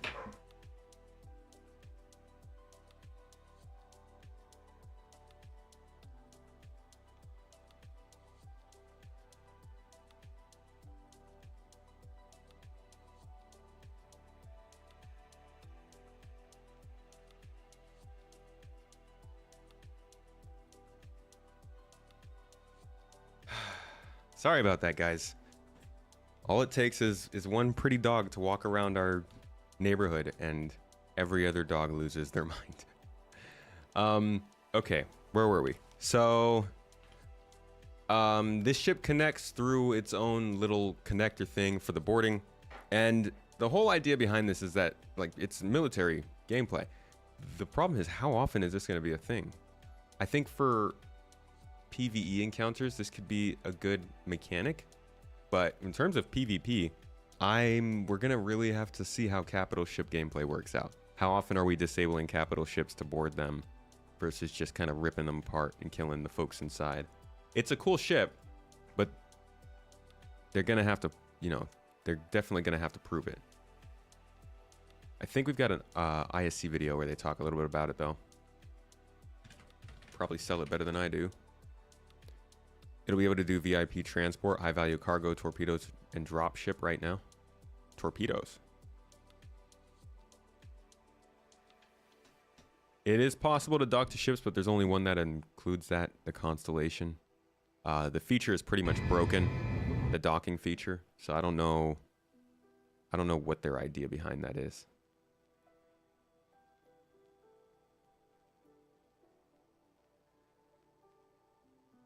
Oh, talking about the Retaliator, gotcha. Looking at buying SC, should you wait for the next update? If you're definitely going to buy it, there's no point in waiting. But if you are on the fence about it and not sure, might as well wait. They'll probably do a free fly event around that time, so you can just play it for free to decide for sure. But yeah, if you're definitely going to buy it, waiting for the next update won't really do much. Be easier to have it downloaded already, right? Think it'll be a better option versus losing your entire fleet to the Idris. Better option to try and board them. Ton of distortion weapons and people will be boarding without hacking. It's probably a PvE ship most of the time. I don't know. If I was making Star Citizen and I made a ship specifically for boarding, I would try to make it so that if PvP required boarding, this thing would still come in handy. Or else that seems like pretty poor design. I'm thinking the EMPs and stuff will disable the ship, but you would still have to either blow the door off or hack it open to open it. I guess you can't hack it open if there's no electricity. Yeah, I don't know, man. I feel like if you can just EMP a ship to get around the security of it, this ship would be useless for anything. Hello, Jean. This ship would make sense in a push for org-based PvP gameplay. Needs an incentive to board rather than destroy it, for sure. Those components. Those sweet, sweet gold components. Alright, what do they actually say about the ship, though? Let's listen in. More lawful and less lawful careers where you need to take more fills. That is kind of why. Take into account that we did a takeover. It's a boarding ship. It's for a 2-man crew and then 8 people in the back. And basically, it's essentially for a hostile takeover. I think this is a very sort of iconic looking ship. We did some really cool stuff in like the experimental phase. We had like sort of crazy arms and things that could basically sort of latch onto ships. But I mean, ultimately, because you've got to take into account all the other ships that are in the universe that can be boarded, you kind of have to come up with a really sort of simple universal system, which is kind of why on this Legionnaire it is such a simple mechanic, essentially. The Legionnaire fills a gap in our lineup for both more lawful and less lawful careers where you need to take charge of another person's ship. Traditional flow for ship-to-ship docking is the person who wants to dock to the other ship requests it from the parent ship, and it's on the parent ship's pilot to accept or deny that, whereas the Legionnaire has onboard hacking abilities using the hacking minigame to perhaps forcibly override that acceptance and allowing it to happen instead. For players that are on the lawful side, its prime use is bounty hunting. For those perhaps with more military focus, it is like Anvil's dedicated military boarding ship. And for those on the other side of the spectrum, piracy is its main role. So you are there able to attach and board other ships and take their crew, goods, or Holmes, ship itself. What kind of bounty hunting are you doing where you're bringing this many people along, though? Like, I'm just thinking, oh, bounty hunting. This thing could compete with the Zeus Mark II Mark. But the Zeus Mark II Mark is like a 3-person ship. This thing's got like 10 people on it. Who are you hunting? This freaking shadow broker? Jesus. Attach and board other ships and take their crew, goods, or ship itself. That's the Anvil Legionnaire. Looking forward to this one because it's a ship that appeals to both sides of the law. It brings with it a new side to an existing gameplay loop or existing gameplay loops. It expands upon them, and it's something that I know a lot of players have been waiting for a long time, is that the ability to board other ships forcibly, because it takes away that safety a lot of players have at the moment where But I'm safe on my ship. No one's coming on here without destroying me. So people are really going to have to start thinking twice when these things hit the persistent universe. Yeah. So the interesting thing about this is that there are a lot of opportunities for them to scale some of the missions we already have for this kind of stuff. And that's true with a lot of the things they're adding into the game.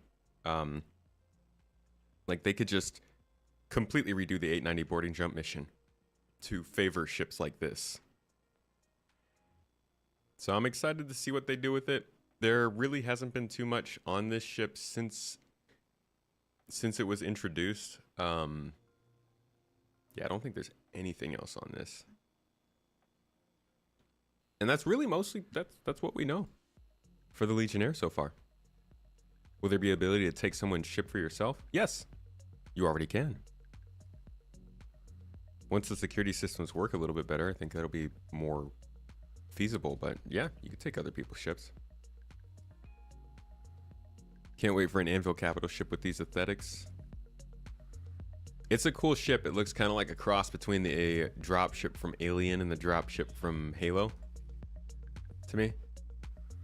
Which is funny because I think the dropship from Halo is based on the dropship from Alien. So good job, Alien. Will there be the ability to take somebody else's ship? I've read that already. If the Legionnaire doesn't have a med bay, where do you respawn during the boarding action? This is a cluster F for mechanics. Don't die. I mean, that's the case with almost any ship. And that's what makes ships with medical beds so much more valuable. Maybe that's something you want to have in your fleet. Medical bed off in the distance while this goes in the boarding party, and if you die, you're...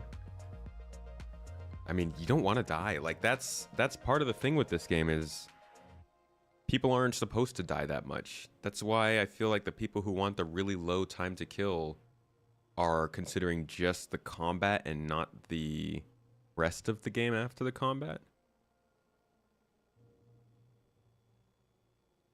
Are they using the docking mechanics introduced with the Connie series? Yeah. Yeah. Same one. It'll probably be updated, of course, with a better coat of paint and more functionality, but same basic idea.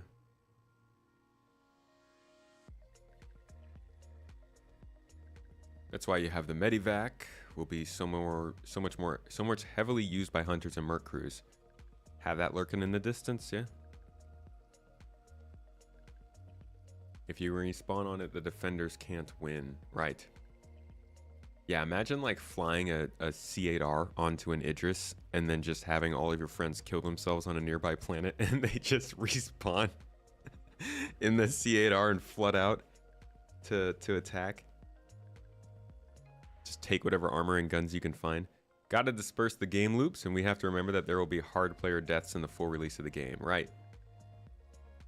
And even the idea of dying in this game, they've really tried to emphasize that, like, you're not supposed to die very often in Star Citizen.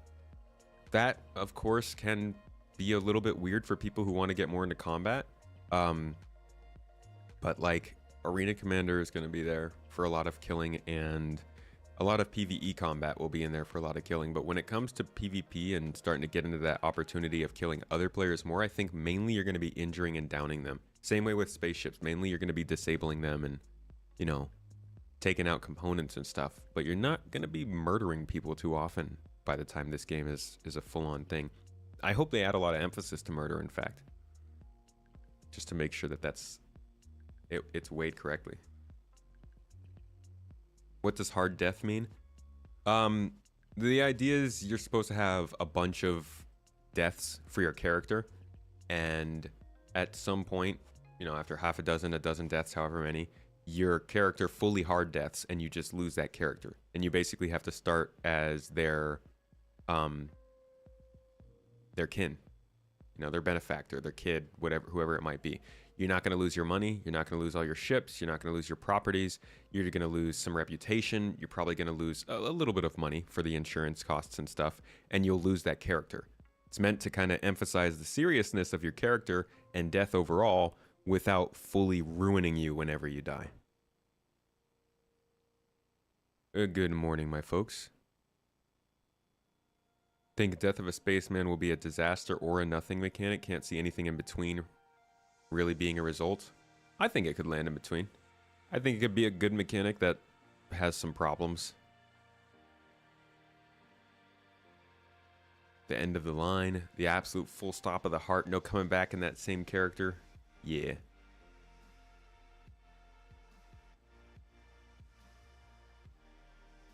Death equals skill degradation. We're not going to have skill points, so they won't be able to do that. But I'll tell you what, if you don't want to RP as your relatives, just get the new character and then customize them to look like your original character. You get to save that design anyways. That should make it easier. The heck?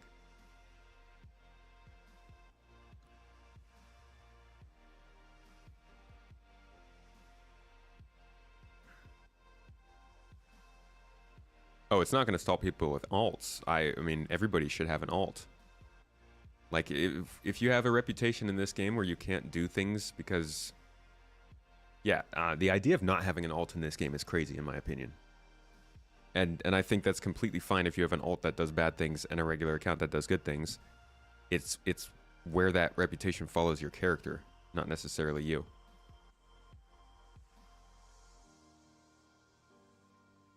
Think one could recover as an Idris engine room engineer when the antimatter reactors blow up and your character is atomized? That would be one of those times when you're just gonna die, unfortunately.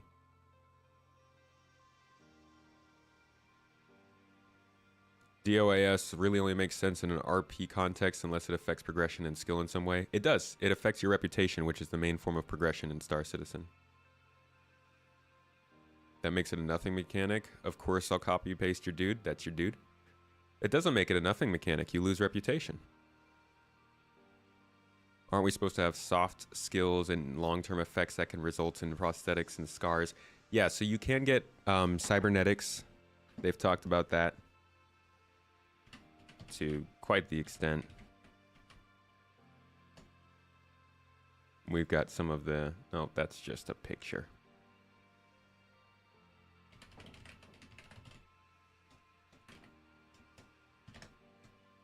There we go.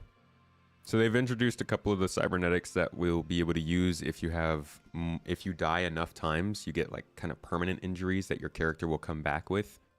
And these will kind of be able to show that your character has gone through some stuff, you know? They've been through some shit and maybe pay them a little bit more respect. Aren't we? What is your one thing that Star Citizen does better than any other game? Informs me about their development.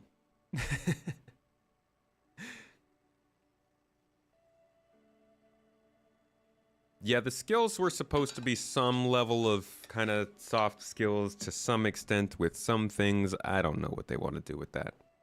But yeah, it does seem like that's something they want to help make matter more in their progression.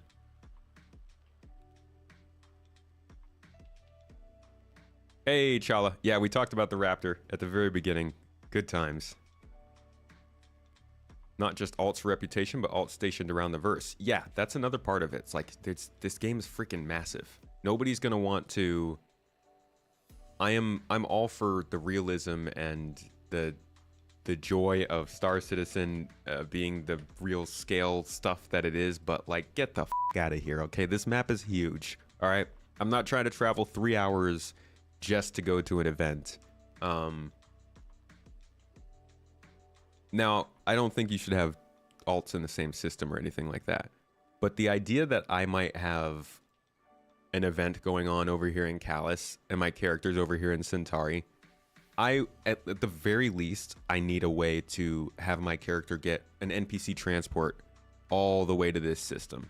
Otherwise, trying to force people to have one account and do all this stuff, or one character and do all this stuff, is going to be a rough predicament, I think. Org banks, yeah.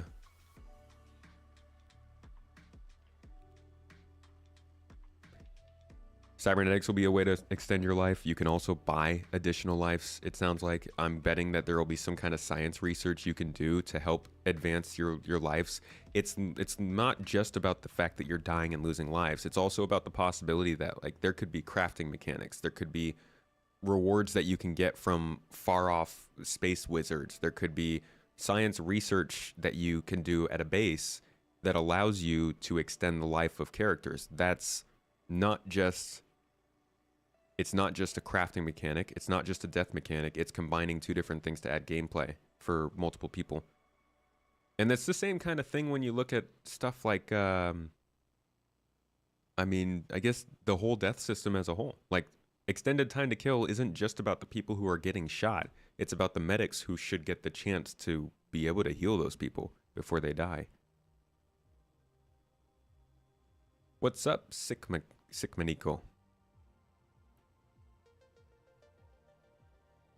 Harsher the punishments to come, the less you're going to care. You're not going to care much about the game. It's they got harsh punishments in here. They already did with the inventory system and stuff, and they're gonna get. We'll be able to do things more easily, but the punishments and consequences in this game are gonna get worse.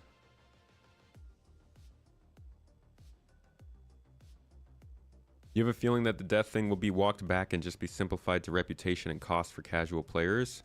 Do you think an Iron Man style gameplay can be an option for others? Hopefully not.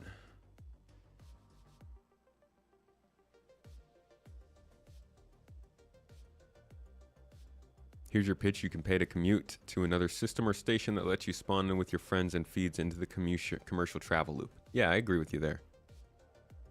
No, I don't think the NPC transport should teleport you. I think you should be on that NPC transport. But I don't know how you would handle the idea that that transport can be attacked.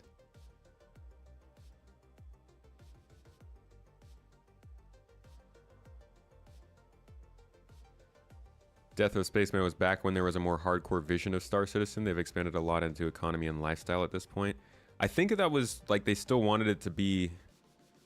I think Death of a Spaceman was still something they wanted to do when they had all of the ideas that we have now. The last time they talked about it wasn't too long ago. I think it was maybe 2021. That, you know, the game really only comes together near the end, right? So you work on all these disparate parts, and you do it for years, you know, especially in today's world. People No work on it for timestamps. years and years and years. And then it really only comes together sort of kind of in that sort of alpha to beta stage. And, you know, we're sort of, I know we say we're alpha, but we still got a lot of features. All the pieces. Cooperative gameplay that when you do go into this down state, which covers like it's the first version of the 3 death states kind of thing, that's the state where you really want to, you don't want to go to the next stage, because as soon as you go to the next stage, that is what Chris touched on in terms of like, it's almost like the DNA integrity, because you're going to go to the hospitals. You know, when we release this, it'll be your hospitals will be live in the locations. You'll be able to go to these hospitals and almost like download your DNA matrix into the hospital database and say, okay, like if my body is unrecoverable or my friends can't get to me, then I'm gonna you know kind of die and have to be recloned into this body. That my DNA is gonna have to be re-imprinted into this shell. And during that process, that's the process where your DNA can kind of fracture or kind of lose some of its integrity. And that is kind of what Chris touched on in terms of like you're losing a life in terms Trying of to find where he's going to explain this. Or lost one too many battles you care about. Let's see. This is who you are. You know, I'm just going to respawn on a ship players to stay alive. So this is the original creator.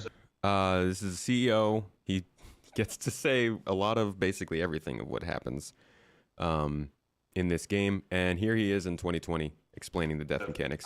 We'll get back to ships right after this. I'm sorry we got so distracted, folks. Encourage the players to stay alive. How do we encourage the players to keep their ship or repair their ship intact? We don't want people to just go, oh, I got a scratch, I'm just going to respawn in a perfectly, you know, pristine state for, you know, the character or the ship. And so Death of the Spaceman was sort of an idea to give an association with your player character in the game, in terms of this is who you are, and you want to keep yourself alive as possible, as much as possible, and identify with your avatar as an actual real person and character, and you care about, and you want to keep alive. And then, you know, finally, when, you know, you've had one too many close calls or lost one too many battles, you no longer can be, you know, resuscitated, and you have to pass on essentially to your next of kin, which will have you call out basically who your next of kin is when you're sort of doing your character creation.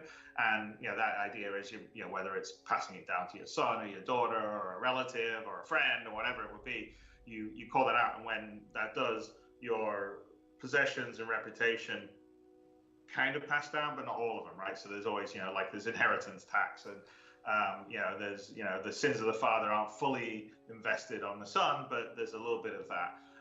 And so, the idea would be, you would want to, live as long and a healthy life as possible before you pass on to your progeny or whatever. And so that was the inspiration of Death of the Strength, to really give a sense of, kind of close association with your avatar and your character. And, if at the end of the day, you've got to be there at your, essentially, the God view of the funeral of the character that you spent a year or so venturing around Star Citizen, there should be a tear in your eye when it happens.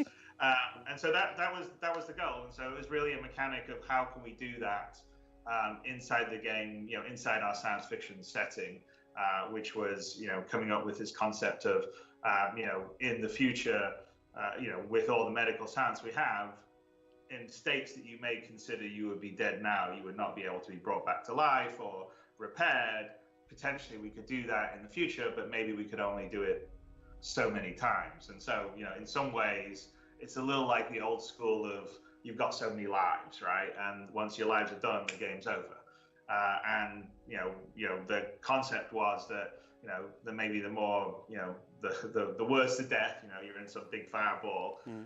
That's more serious in terms of the lives you lose off your character than it would be if you were down and bleeding out and someone came and got you and managed to repair you, or, fix you up in a medical table or a hospital.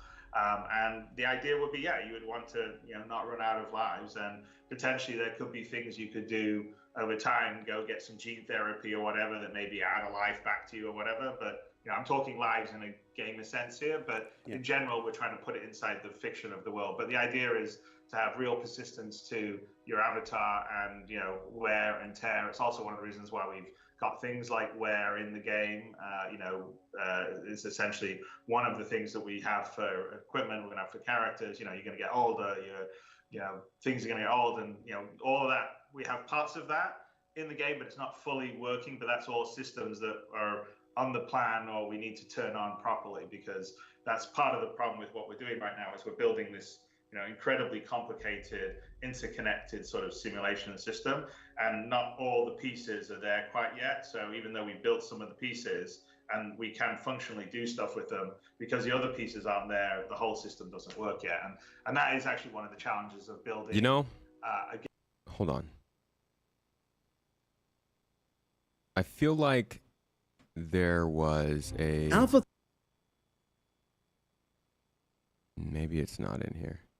I feel like Richard Tyrer gave us a good explanation for this, but I don't know where. Injuries. You've then got the Carrack N890, they're tier 2. They can relieve minor and moderate injuries. No, it's definitely not in here. I don't know where I'm gonna find it, but like they go through so much effort to try and make the point that this is something that they're trying to do to build the feel of playing the game, and not necessarily to completely hijack how the game is. But you get two different responses. First you say, well, this is something that's going to change the feel of the game, and then you get the response, I don't want that, don't change the feel, just, it feels like you're doing too much, we shouldn't have to deal with changing our characters. And then you say, well, we're also trying to not make it so that it radically affects the game too much by giving you extra lives and only doing reputation and stuff. And then people will say, well, then what's the point? And I think they're really trying to tread this line of like, yes, this is something that matters, but it's not. It's kind of like lifetime insurance. All of these things are things that have been talked about as if they're gonna turn Star Citizen completely on its head, but the fact of the matter is they're all just gonna they have to fit into the game they're making. They can't just add one of these features and break the game as we know it, because then the whole company goes down.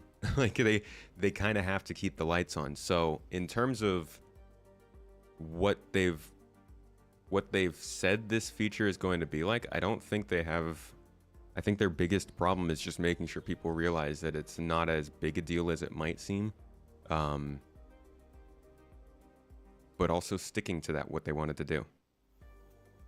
Because, I mean, as you can even see in chat, there's a lot of pushback against this. And they've...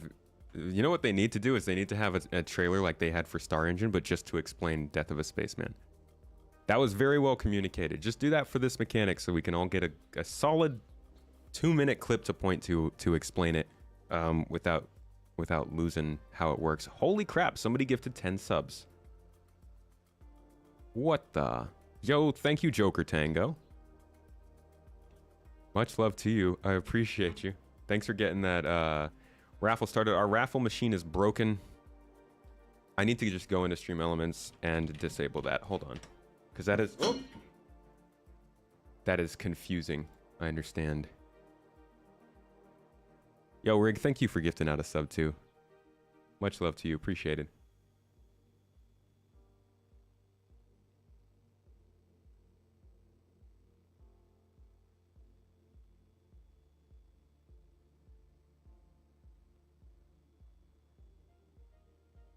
See.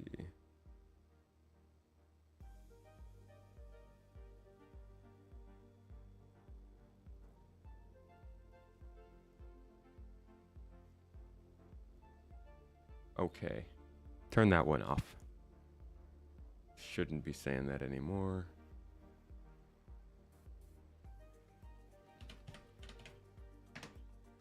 And I'm going to turn off Nightbot 2.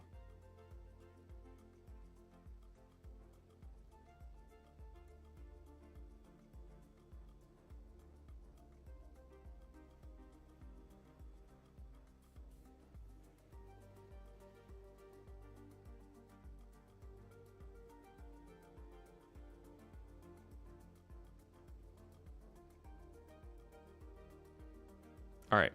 Hopefully that works. Thank you for your patience. Signusion, hello. Hey, Pags, thank you for the super chat. Any thoughts on the new Raptor? Do you think it can compete with the new generation of fighters? I think that we've got a good chance.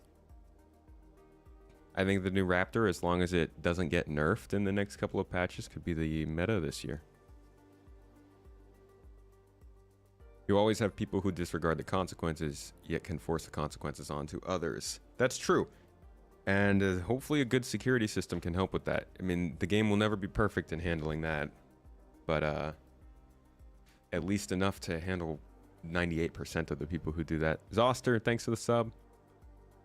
Getting killed and taking an hour or more to get prepared again is punishment in its own way to you. Failure is its own cost. But that won't be how the game is. No, that's how we're playing right now because we don't have systems that are making it easy to get ready. You could get killed and spawn on your ship that's like... Or rather not, I guess, spawn on your ship. But you could get killed and go to an item bank and get everything you need loaded up in 5 minutes. Get on your ship and fly back out.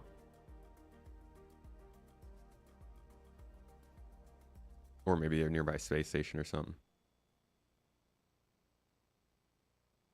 Death spinners in front looking menacing.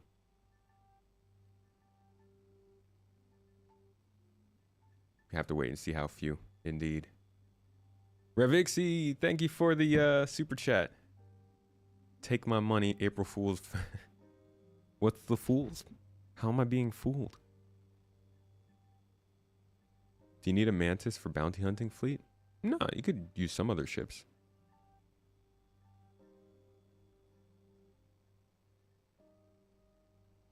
Those people that murder people don't really have any lasting consequences. Not yet. Not at this time. All right, let's go back to the Retaliator.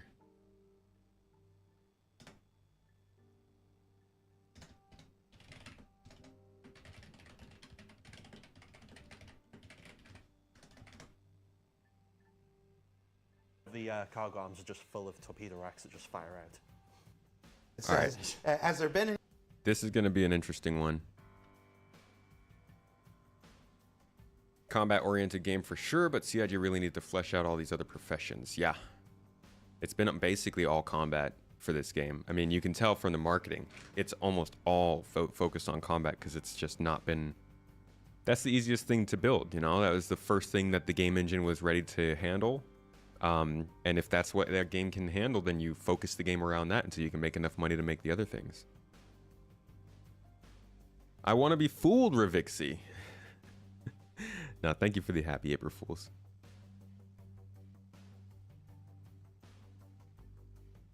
They need to give us something to keep us alive when we go down, and so players don't just insta-kill you immediately. Yeah, like some kind of special pen would be cool.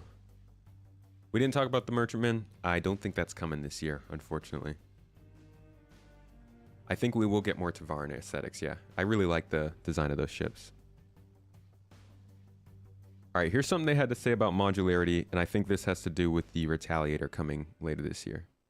First one is ship modularity. Yeah. I mean, I don't even need to read it, do I? But it says, has there been any progress on modularity since it was last talked about? Yes. So this is May 26th, 2023. This is last summer, almost a year ago. Good news at last. Good news. Oh, well, we'll be the Good judge news. of that. We'll be the judge of that. So, you ready, chat? You ready, Eyes on the chat? chat, guys. Come on. Yep. So with the development of the whole sea, we've pretty much figured out the last hurdle. And in fact, Chris is responsible for the test that I got him to do for it, where we can have object containers, which is the interior collection of assets, loaded as an item, loaded onto the ship, because that's how the rear of the whole sea is attached to the ship and moves with it. What had stopped us technically going any further with this was items inside those object containers couldn't talk to the vehicle it was connected to. Right. So the example of the Retaliator, the torpedo droppy arms, they're actually part of the exterior of the ship currently because that's the only way they can work. So if we allowed you to swap the modules, no matter what module you had, there'd be a pair of torpedo arms dangling through the middle of it. Chris did a test where he attached a load of missile racks and torpedoes to the inside of the back of the hull sea, which is not going to ship with it. Wait, you're saying we're not having a torpedo hull sea? Yeah. There is a shelf that says "Do not submit" in very large letters. And the pilot had full control of that, and they could fire them. So after the whole sea ships and we found any more quirks with that setup, we're in a position where, to my knowledge, touch wood, technically there's nothing stopping us doing modularity now. That was the last big hurdle. It's a big statement.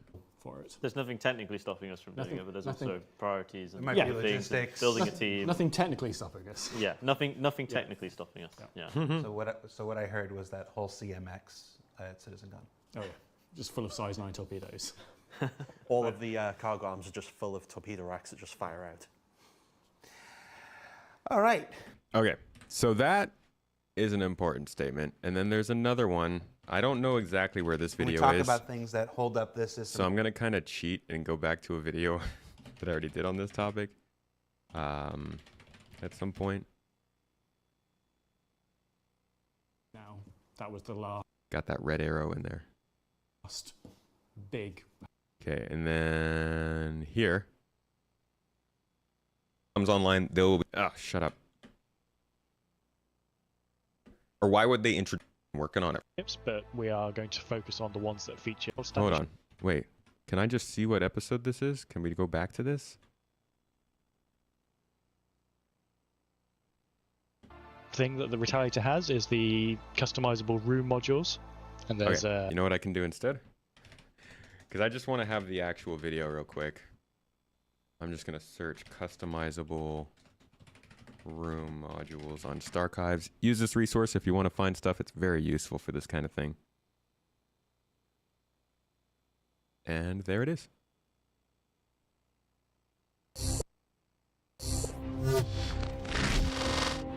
That is loud. What time is it at? In 3:15 we are 9:53. Okay. Let's listen into what he had to say. This was... Okay, so this is August 19th, 2021. So this is predating what he just said about the fact that the hull C will allow for modularity to be a thing. So with that in mind, here's what he had to say about modularity before then.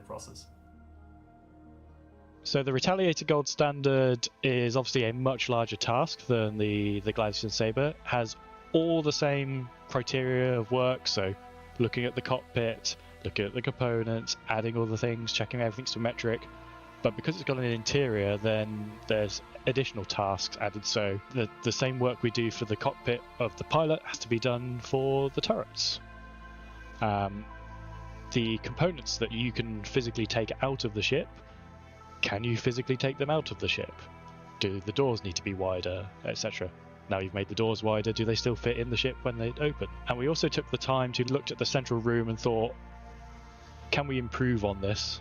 We decided to remove the top and bottom docking collars and go for a side airlock, which also helps for docking because that's just a natural walking on transition. And then because we'd lost a lift on that side, we then realized we had to make the lift on the other side slightly larger to accommodate essentially 2 lifts worth of people. So then you've now just got 1 lift on that side of the ship to get in and a docking collar on the other side to get in. Thing that the Retaliator has is the customizable room modules, and there's a cargo module front and back,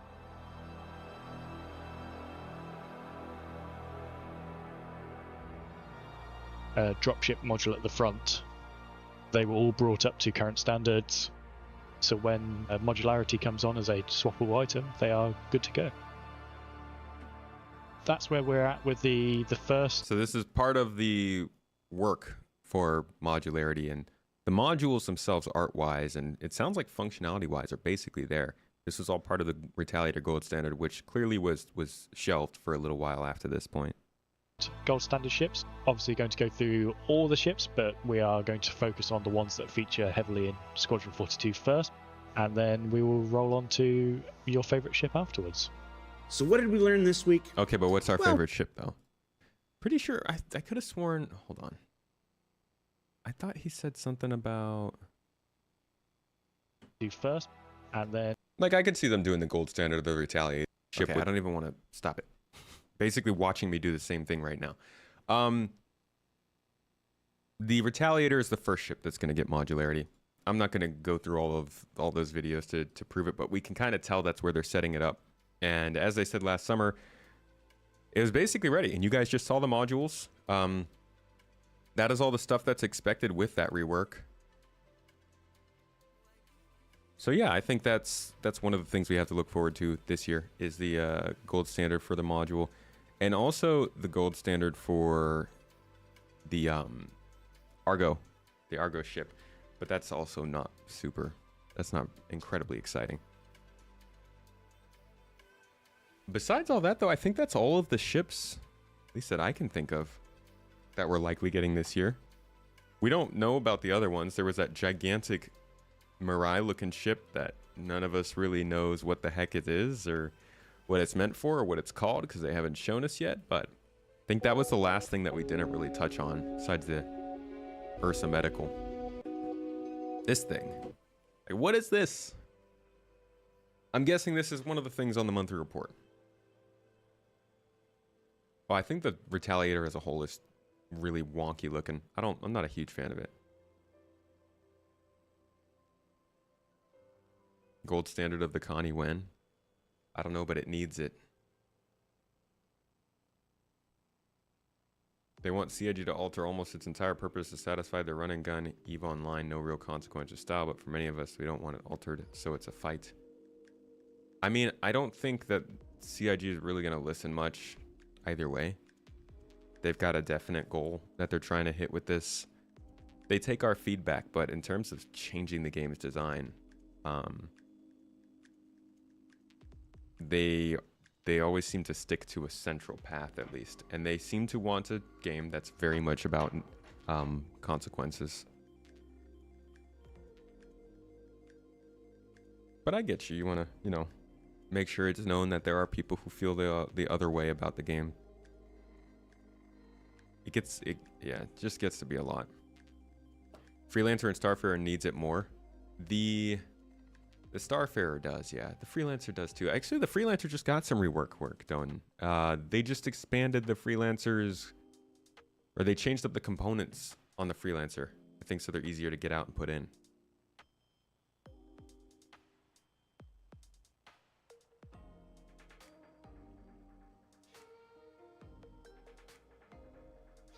What other ships are there?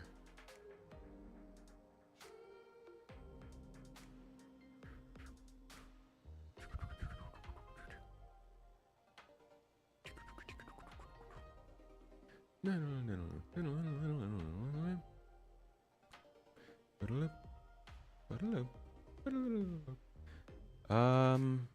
I miss anything?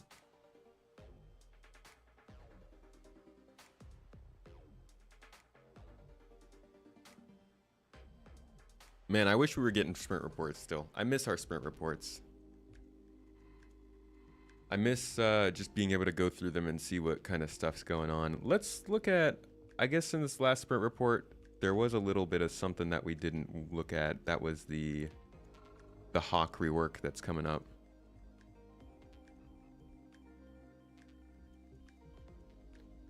Where would that be?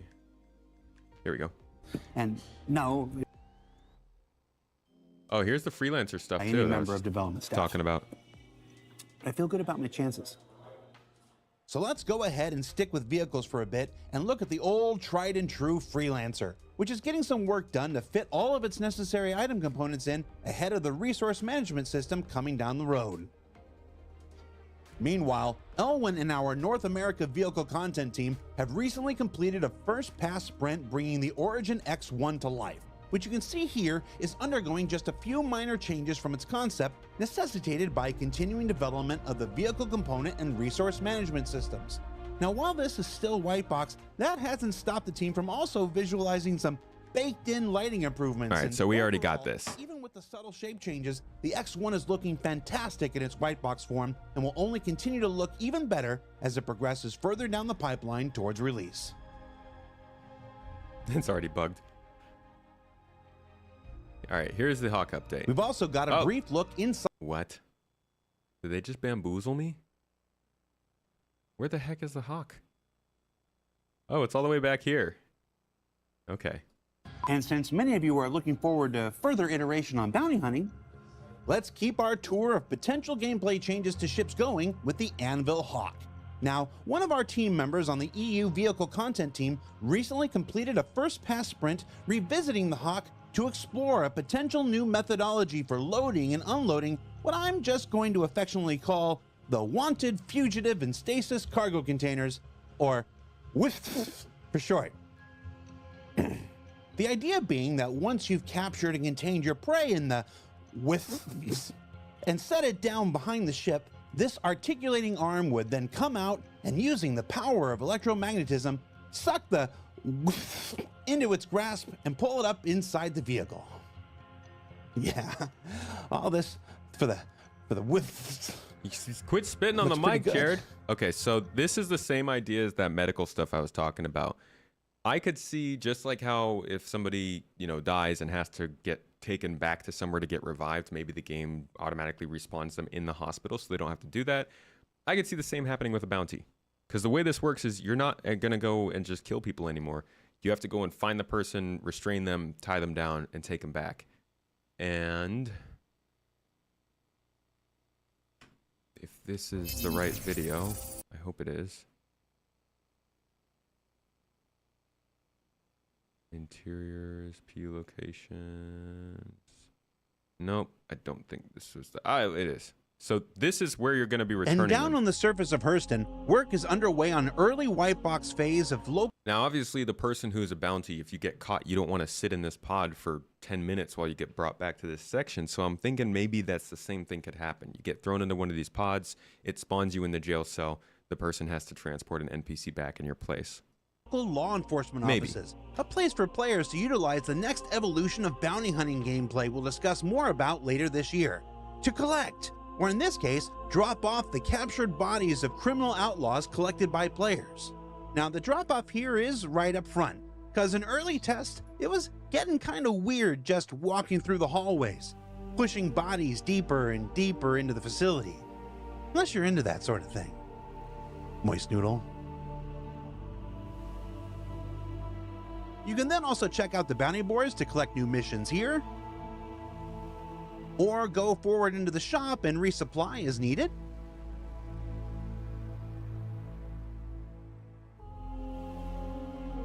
And there's an office for meetings, but who needs more of those in life?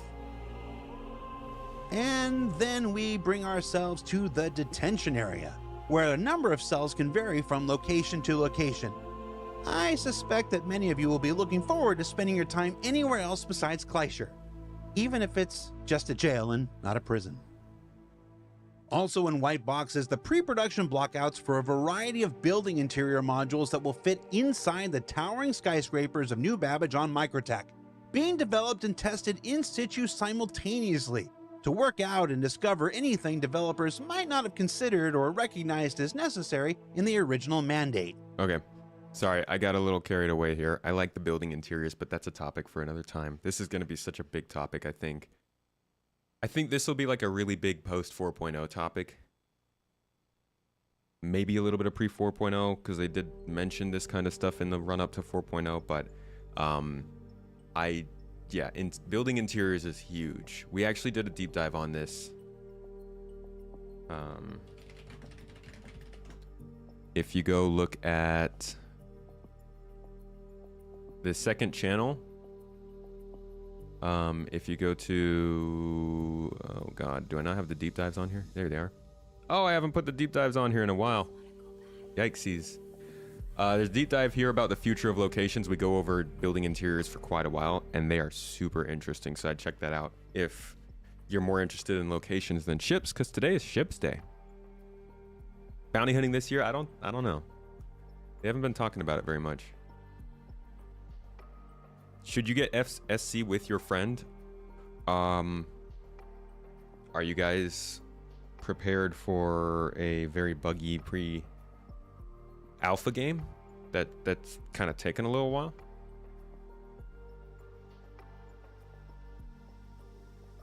Think they are paused for quantum. Remember, sorry guys, I can't help it. It's quantum.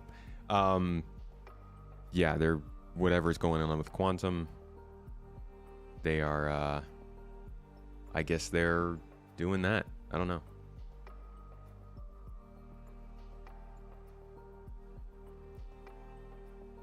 So just people praise features they like that are going in. Let CIG hear the support, not just complaints. Oh, for sure. For sure. You don't get the point of building interiors. You're going to live in your personal hangar anyways. Well, there are other people in the game. Some people will live in some people love the idea of living in a city. I'm going to live in space. But it's also not just about living. It's mission spaces, it's delivery spaces, storage spaces. It's just another archetype, really. CIG only hear loud, whiny content creator feedback. Solid bait. People do that all the time. Let's just all stay positive. Let everyone have their opinions, share them without judgment. Well, I'm gonna judge you.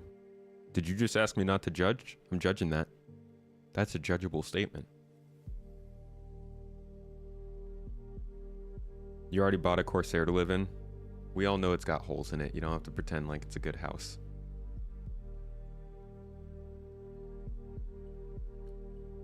I don't think that we've got anything big else coming this year. Let's look at the actual list.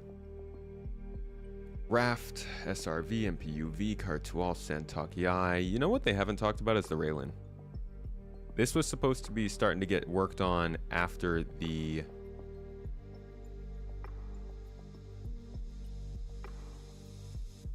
Santokiai, I believe.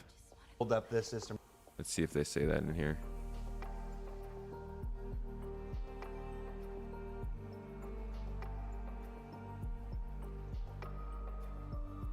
That I've seen and stuff like this. That are in active production as opposed to like pre-production. We know the Polaris is what we consider pre-production. Yeah. Somebody is on there scoping out the work necessary before. What's up, Stormtrooper? Into production, but what's in active production right now? We're in the danger zone here now. Yep. I'm going to slowly do it and look at John as I see. So there's Redacted that's on Josh. Yeah. Yeah, but if we call the system not what it's called, then that's just going to confuse people, man. Like, even if it's a better name, how weird is it going to be? Because look at this. Look at this.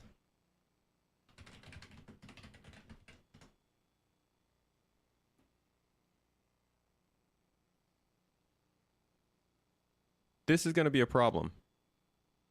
Maybe it won't.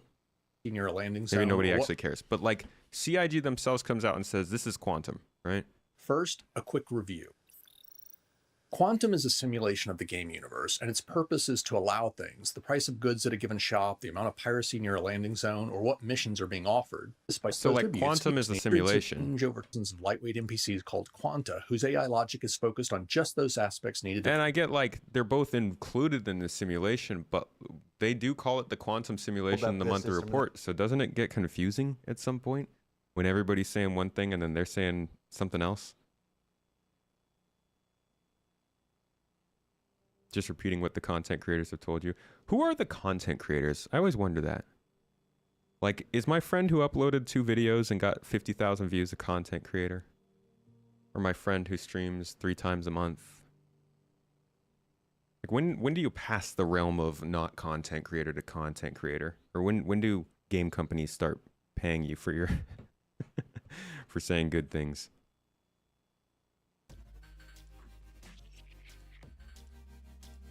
Armistice zones preventing the use of weapons as a temporary measure. Shame. I don't think we're at the right spot anymore. That I've seen and stuff like this. Can you just give us an update on ships that are what you would consider an active production as opposed to like pre-production? Plural of Quanta is quantum. I don't think anybody said that wasn't the case. Scoping out the work necessary before it moves into production. But what's an active? When you get hate comments, you're a creator. Danger zone here now. Yep. That's all it takes. And look at John as I see. So there's Redacted that's on Josh. Yeah. There's Adam's. Will I talk about that one? I'm trying to think what Adam's doing. Who knows? Spirit. Yeah. Yep. We've got Too late. Too late now. Yeah, on that one. I was pretty sure that one was safe. So we've got the Spirit. That's how the X1 got leaked. I loved that. When in Star Citizen Live, Elwyn was like, "Yeah, we working on the X1 after that," and Jared is like, "Oh my god." That's pretty funny. Somebody tell me, is Quanta the plural of quantum? I'm gonna get a shirt that says that. And what else do we have? SLV just finished. Quantilithus. Yeah. Obviously. Hull C. Yep. Hull just C. at the end, in its final teething. We've got some more redacteds that were on Chris. Sulin. What else Redacted Sulin. This was last summer, by the way. What's US X1's about to start on the US. Technically, that's had a little bit of work done already, but yeah, the Storm is storming through production. He did it. No, it was in the segment. It was in the episode yesterday. You said the storm is starting through. Yeah, Quantify. We actually. They're gonna have a new action in the game called quantifying. Missed through. It's like in case you guys didn't catch it from the episode. The Tumble Storm is in a concept promotion right now as part of Invictus, but it is already in production with the LA. It's looking good. That stuff you saw at the end, that was not concept. Yo, I'll catch you later, Anno. Thank you for modding. They said that Quantum can't work at the scale of the game. I don't know if that means it's shippable, but I think we should get an update on it at some point We're soon. showing you an update on the Santok Yai for Alien Week in just a few weeks. And then Montreal working on some variants of an existing ship. Just trying to mentally go around the floor. It's the cutter, scout, and Retaliator stuff we're doing. We talked about before. Retaliator gold G12. work. Yeah, we just talked about that. G12 will be going. So in the next year, backlog ships that is an interesting one. The G12 is one that they've been very quiet about since this moment. I don't think we've seen it since then. The G12, I thought it was going to come sooner. It is basically a more maneuverable competitor to the Ursa. So it's like a mix between a Cyclone and an Ursa coming from Origin. There are 3 variants of it. There's a racing one, there is a regular old cargo kind of focused one, and there is like an anti-air one.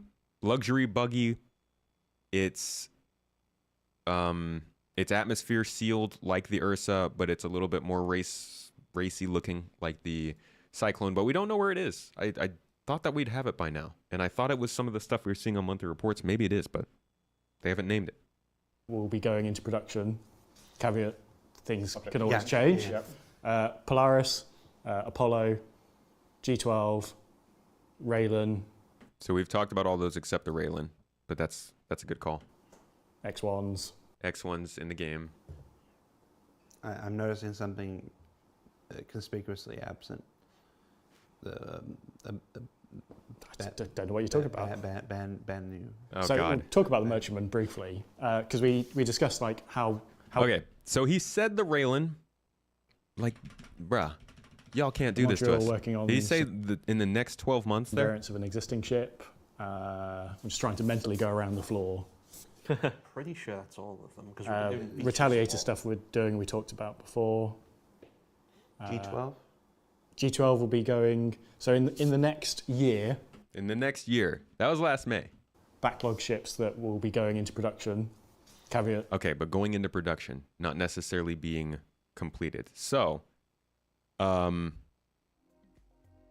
let's look at the Railen then. If it is going into production, maybe it is in production already, per the progress tracker, but we don't know because they haven't talked about it really that much on the roadmap. Although now that I think of it, let's go back to that existing ship they talked about.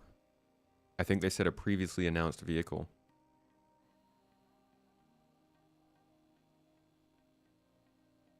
Well, that was in the last report. Another new ship, while yet another progressed through white box, gray box, and Lot Zero. One of these could be the Railen, and they're just not talking about it. Like, maybe they want to have it out for Alien Week. Be interesting. So the Railen is, you know what? I keep doing this to you guys. I'll just let them explain. They probably have more to say about it. And they have cool animations. So, check this out. Where do we start? That is a good question. The alien stuff is more complex, so everything sort of stretches your brain just a little bit more. I also have Chris, pushing me to sort of make it different, make it not fully expected. Alien ships, I think, are super interesting because they have a completely unique aesthetic inside, and this ship particularly, we wanted to create a alien cargo ship. So we wanted to have a sort of above entry-level cargo ship that could carry a good amount of cargo for its size, be well defended, multi-crew. We wanted it to be Xi'an, but we didn't want it to be AOPA, their combat brand. So we worked up this new company called Gatack, and this is the Gatack Railen cargo ship. No, it's Gatack. That's how you say it. Right, hard cut. Okay, let's do a brief history of House Gatack. They were a vassal of House Urua during the Great Divide, which is the Xi'an Civil War. At the end of the Great Divide, House Klo, who didn't like the way that the peace talks were going, decided that they wanted to kill all the leaders of the houses that were engaged in peace talks. So they sabotaged the network of Love some lore. satellites, antique weather satellites that surrounded the Xi'an homeworld of Rixiang, and accidentally destroyed the whole atmosphere rather than just the atmosphere above the peace talks. Oops. So after this tragedy, after everybody fled the homeworld to the next closest planet, Kawa, the House Rua, in recompense for its loss, was elevated to the first imperial house. That's where the first emperors came from. And one of the first things that they did was reward people who fought under them for their service. So they awarded House Gatack a license in perpetuity to build industrial spacecraft for the entire South Xi'an. This looks sick. This looks like an alien praying mantis MSR kind of thing, and I want it. I want it. In the South Xi'an, the Xi'an Empire, they are known for being like really innovative and interested in discovering the next big cool thing in technology, and that's part of what. Whoa. Siulen, anybody? It's like pretty dang close. It is the same manufacturer, so there's a pretty good chance that the concepts of this led to the Siulen. Discovering the next big cool thing in technology, and that's part of why they immediately jumped on the opportunity to make a ship that would be friendly to both Xi'an and humans. Like, cutting edge stuff is their thing. The alien stuff is the hardest one to sort of deal with sort of branding. We did our usual. We came up with 3 sort of strong candidates. Yeah, look at this. You can see a ton of the design language of the Siulen. But I like that these brands are so recognizable without looking exactly the same as each other. Give to Chris to have a look at. And from there, it's, I Whoa. mean, people will see that. This is sick. This, with the texture they've added to this, gives me... What does this give me? Almost like Metal Gear spaceship. Or like Gundam. Like, this looks very industrial dark. It kind of reminds me of some of the aesthetics of those dark troopers that they use in Star Wars 2 now. Sort of monolithic, a little minimalistic, geometric. Give me more words that sound nice like that. I like this. This looks cool. This looks like an automated turret AI or something, like a Sentinel from Halo. Very early on, it was almost locked Ooh, in. It was I like this one too. These little hoops on the end give me like Deus Ex vibes. Gosh, I love this. Yeah, Brutalist. There you go. like, okay, this is what we're doing. We're a lot more confident in how we approach these things now. You know, we make sort of stronger decisions right at the start to push those through. One of the big features of the ship was the fact that it changes shape, like, massively. So that's the really nice thing about this ship. And coupled with, you know, the sort of final materials that we came up with, there's no mistaking the ship now. It's okay, this is the Gatack cargo ship. There's no messing around. The Railen crew capacity is 4 people. So you have the pilot, you have an engineer, and then you have the 2 extra crew to... That throws me off because to me it looks misleadingly large here, but it's actually not super big. It just looks really big. All these pictures, all these concept images make it look freaking hulking. Like this right here. To create a alien cargo ship. So we wanted to have a sort of... This ship, like this picture, entry-level makes it look huge, right? Yo, Joker Tango. Yo, thank you for gifting out the subs and getting us past our goal for the... Holy crap, we haven't passed our sub goal in weeks. Much love, appreciate you. Thanks for pushing us past that. This makes the ship look huge, right? But it's not actually that big. 'Tis not. In fact, they're about to show it next to a caterpillar and you'll kind of see just how small-ish it is. Ship now. It's okay, this is the Gatack cargo ship. There's no messing around. The Railen crew capacity is 4 people. So you have the pilot, you have an engineer, and then you have the 2 extra crew to man the 2 man turrets, which are on the side of the ship and provide a good range of cover for it. There is space for all 4 to be on the bridge when not in combat or elsewhere in the ship, but ostensibly that's what the 4 roles are for. The Railen has 320 SCU of cargo, and this is all pretty much external. You can see it on the back of the ship. Part visual choice, part gameplay choice. They are fixed containers on the rear of the ship, and the cargo goes inside them. So having it external allows us to keep the internals of the ship all nice and compact, but also does give a toss-up in choice between, do I pick a ship with lesser cargo but is more protected, or do I go for this, which can carry more in one run, but has the risk of, if I get jumped on in transit, my cargo is more at risk. That's something we always try and do with our ships, is not have one ship that is superior in every single way to another ship. The cargo butt, equal to it. We want there to be call it the box butt. Even from, you know, trying to get box butt Railen. It's going to be a unique experience. So essentially you've got a grav-left platform that's going to fly through the air, come and greet you. You get on it, click a button, takes you up to the entrance of the ship through the airlock.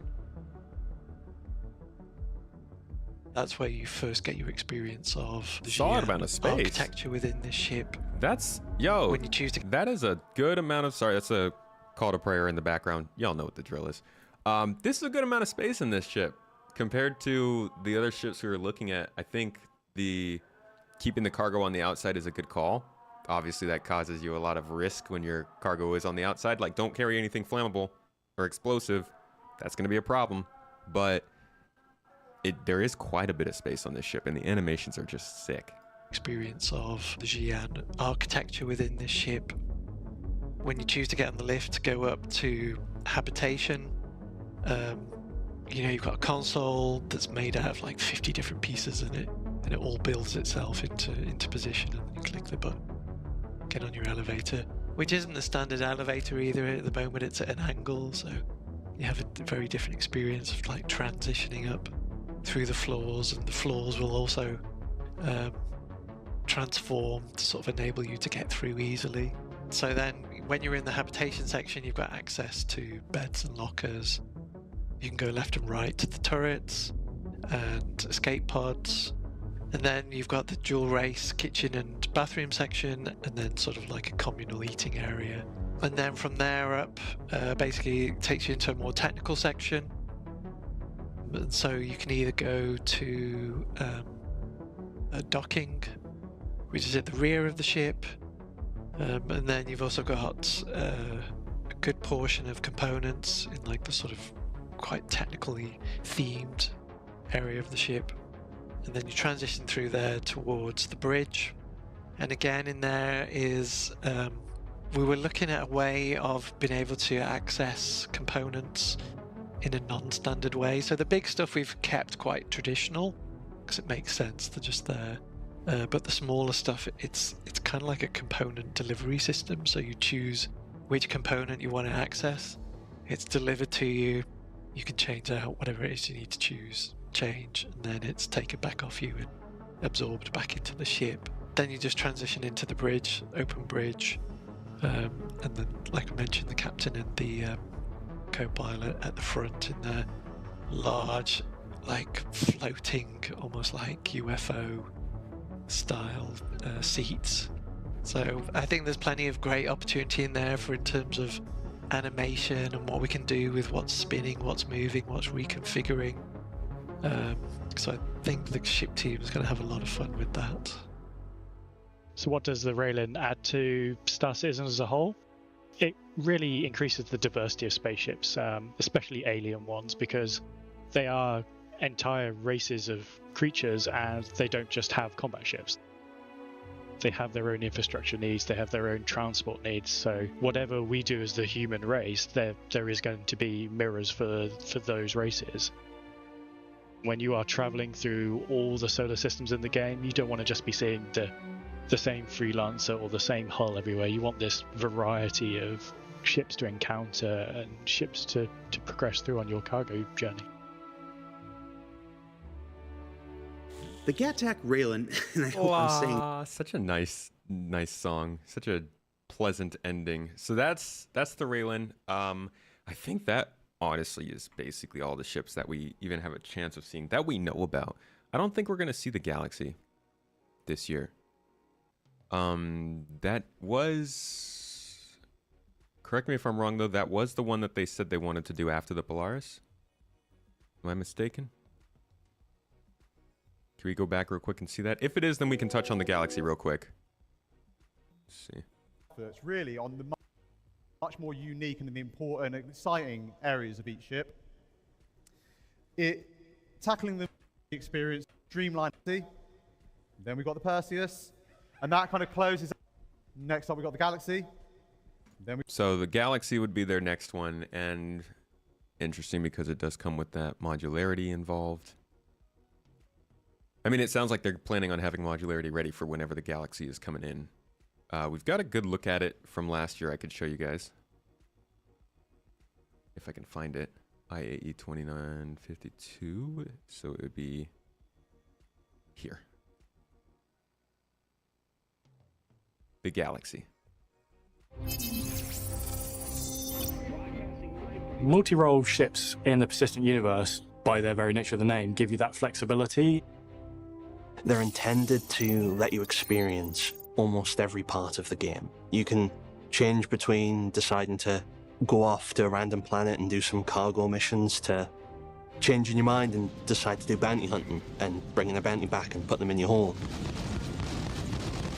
So now, as we're on the verge of getting into more lawless systems like Pyro, I think multi-role is a great advantage to have, because you don't know what's lurking around the corner and you'll be able to react to whatever comes at you. And that's why we're introducing the Constellation's big brother, the RSI Galaxy. The RSI Galaxy is a multi-role vessel with true modularity. that has different sections of the middle of the ship that can be changed out to support significant and real gameplay loops. It is built on the same kind of ethos as the Connie, but it's scaled up to a larger crew size. The Galaxy has a very industrial feel compared to previous iterations, and the Constellation is a prime example. It has far less focus on its combat capabilities. It's not a warship, Space it's not bristling with Dorito. guns, but it's got what it needs. We were just going for a ship that when you saw it, it just looked like you want to just get together with your friends, get that thing off the ground, turn it around, and just fly as far as you can. For me, I think the favorite. I love thing how this about concept image has the ship flying in like full speed. You can see the sort of contrails. Yet this Pisces is just like, I'm just gonna inch out of the hangar bay. What kind of operation is this? Gosh, OSHA. Where is Space OSHA? Fly as far as you can.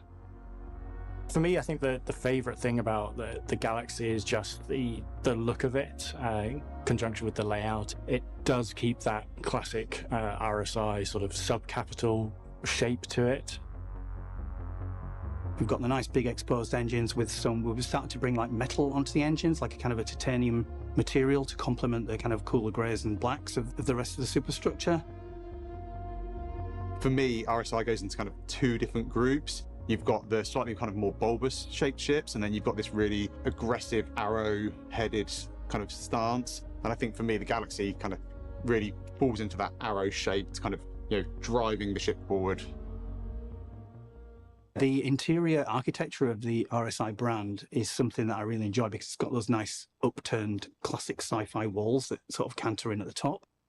And it is a bit of a challenge designing those because it means they need a bit more room inside the vessel. So you just got to make sure you've got a bit more space. But when you've got a bigger ship like the Galaxy, there's enough room in there to get your Bruh, are you accommodation shaming my Dorito eating habits? functional habitation and recreation and all your kind of crew positions and everything. There's enough room to do that and have these cool extra wide corridors with a nice architecture. Starting at the bridge, it's a... Modularity is a touchy subject, not gonna lie. I actually am releasing a video for supporters tonight that's about the sort of most high stakes things going on in Star Citizen right now. So master modes, engineering, Squadron 42, server meshing, it's kind of a mishmash of like the biggest topics in the game. Honestly, modularity could have fit on there, but we just don't know enough. But this is a topic that is, it's an interesting one. The idea of ships that can change their role based on interchangeable parts versus ships that are just straight up skins of one another. Where are they going to mix it? Where are they going to match it? Some people saying all of the variants will become modular so that you can just switch between the different ones. Some people are saying there's only some modular ships and not many others. A lot of people believe modularity is a way for them to make more money. Some people will say it's a way that blocks them from making more money from more ships, so they won't do it as much. It is a very contentious topic, and it's been a lot of time to kind of debate and speculate how this is going to work and how ultimately they'll end up bringing it into the game.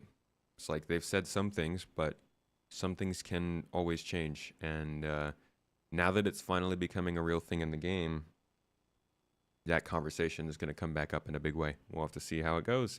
Thank you for becoming a carrot, Sayaka. Hope you're enjoying the streams on YouTube. Thanks so much for being here. Central bridge that looks down onto the main part of the ship. Directly behind that, in the top deck, you have the habitation section. So you'll have a shared habitation space, and then moving further back, you have individual bedrooms, as well as the captain having their own office as well as bedroom. Behind that, you have the engineering section that looks down onto the hangar area. And it's probably one of my favourite parts of the ship, because it has a nice look down onto the actual hangar, which is a rear-loading hangar, which is really cool in my opinion. The floor beneath that is where the module is, within the centre of the ship. It's a relatively large space for the different modules you might need. And directly connecting to the module section, there's the hangar. So the 3 modules that are available are a cargo module, which increases the cargo capacity of the ship significantly. There's a refinery module, which is, it's got a sweep mechanism with the underneath where the cargo ramp opens, and we've got the saddlebag deposit. So this thing's going to work really well with something like a prospector. And then the last one is a medical module. The medical module is split into two halves. So in the very center, there's a lift that'll bring you up. So if there's anyone injured in a vehicle, you can get them straight into the actual medical wings. Alternatively, you can use the hangar at the back to fly someone in and unload them into the actual galaxy. Inside the actual medical wing, you have an assortment of different tiered med beds for whatever injury the person might have sustained. Although it's been a while since we've showed off a modular ship or released any new ships that were modular, it isn't something that we wanted to move away from. Modular ships have a unique place in the universe because it helps push the multi-crew and multi-role ship. It's part of the reason why there's been less emphasis on multi-role ships in the universe recently. Now that we're getting closer to being able to deliver it, it's something we want to start revisiting again. The RSI Galaxy is perfect for a group of friends who want to be able to try lots of different aspects of the game and not limit themselves to one individual part, who one day might decide that them and all their friends are going to go out and do a load of mining and refining, making lots of money from gathering resources. But then the next day might decide that they want to do some cargo hauling across the verse, so they go from one system to another, transporting huge amounts of goods. The next day they might decide that them and their friends want to have a battle, so they need someone to be able to heal people. It's a ship that allows them to experience the most of the game without limiting themselves. It's a cool looking ship.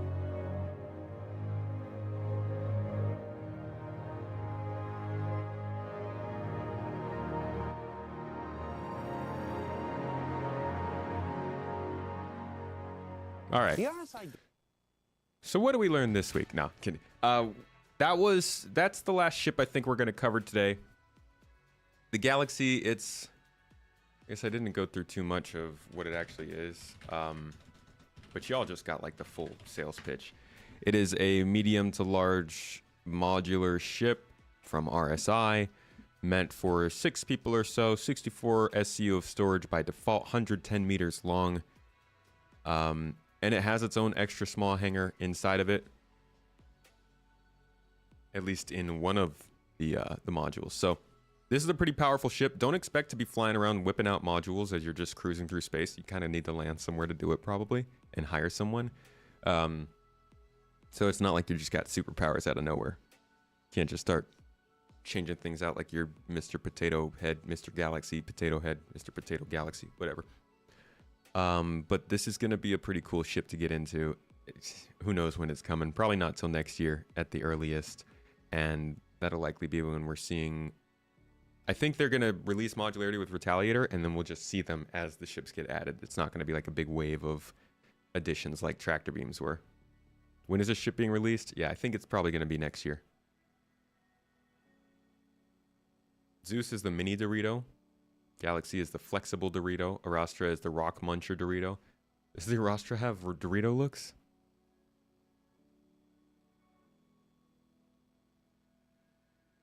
CIG stated that for mod ships, you need to go to shipyards to do the swap out. Yeah.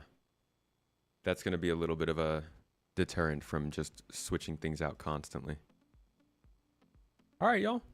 I hope you got your ship news in. Shipped out. I'm tired. That was whew.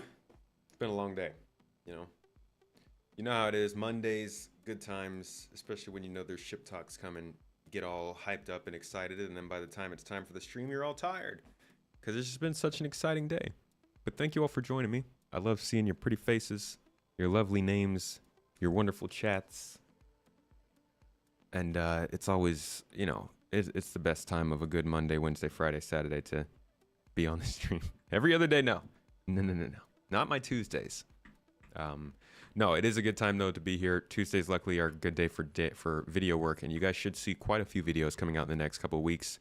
There hasn't been a video on the main channel in a little while. That is by design. They will be coming out shortly soon. So thanks for sticking around, hanging out, checking out the streams, keeping an eye on the channel, all that jazz. Hope you're having a wonderful day. Lucid, Shifty, Game Crouton, Nox, Ryan, Snow TV, Mr. Revenge, Citizen Scott. I hope you guys are having a lovely day today. Shoutouts from me and Mrs. Tomato. If you haven't gotten to drop by the Discord server, You might notice that everybody is named Mrs. Tomato or Space Tomato or something like that. She got together with our rambunctious website bot folks, Stoic and Skippy, and they have pranked the whole server. And now it's really hard to tell who's typing because it just keeps saying that Mrs. Tomato and Space Tomato are typing. And I'm not typing. I don't know why it says I'm typing when I'm not. So good times. As always, over on the Discord server. Drop over there if you want some good times for yourself. Stick around if you would like to see my going offline screen. Let's see who's online. Whoop.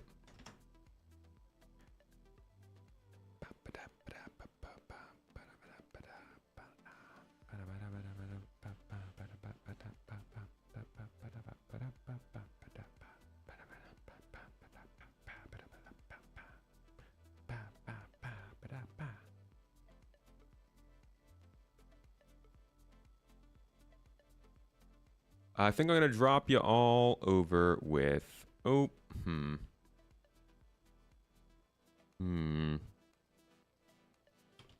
think I might go with Sigelian.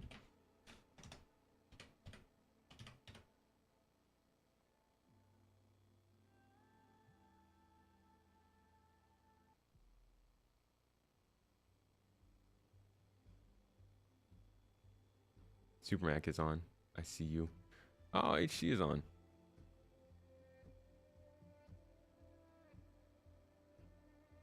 Been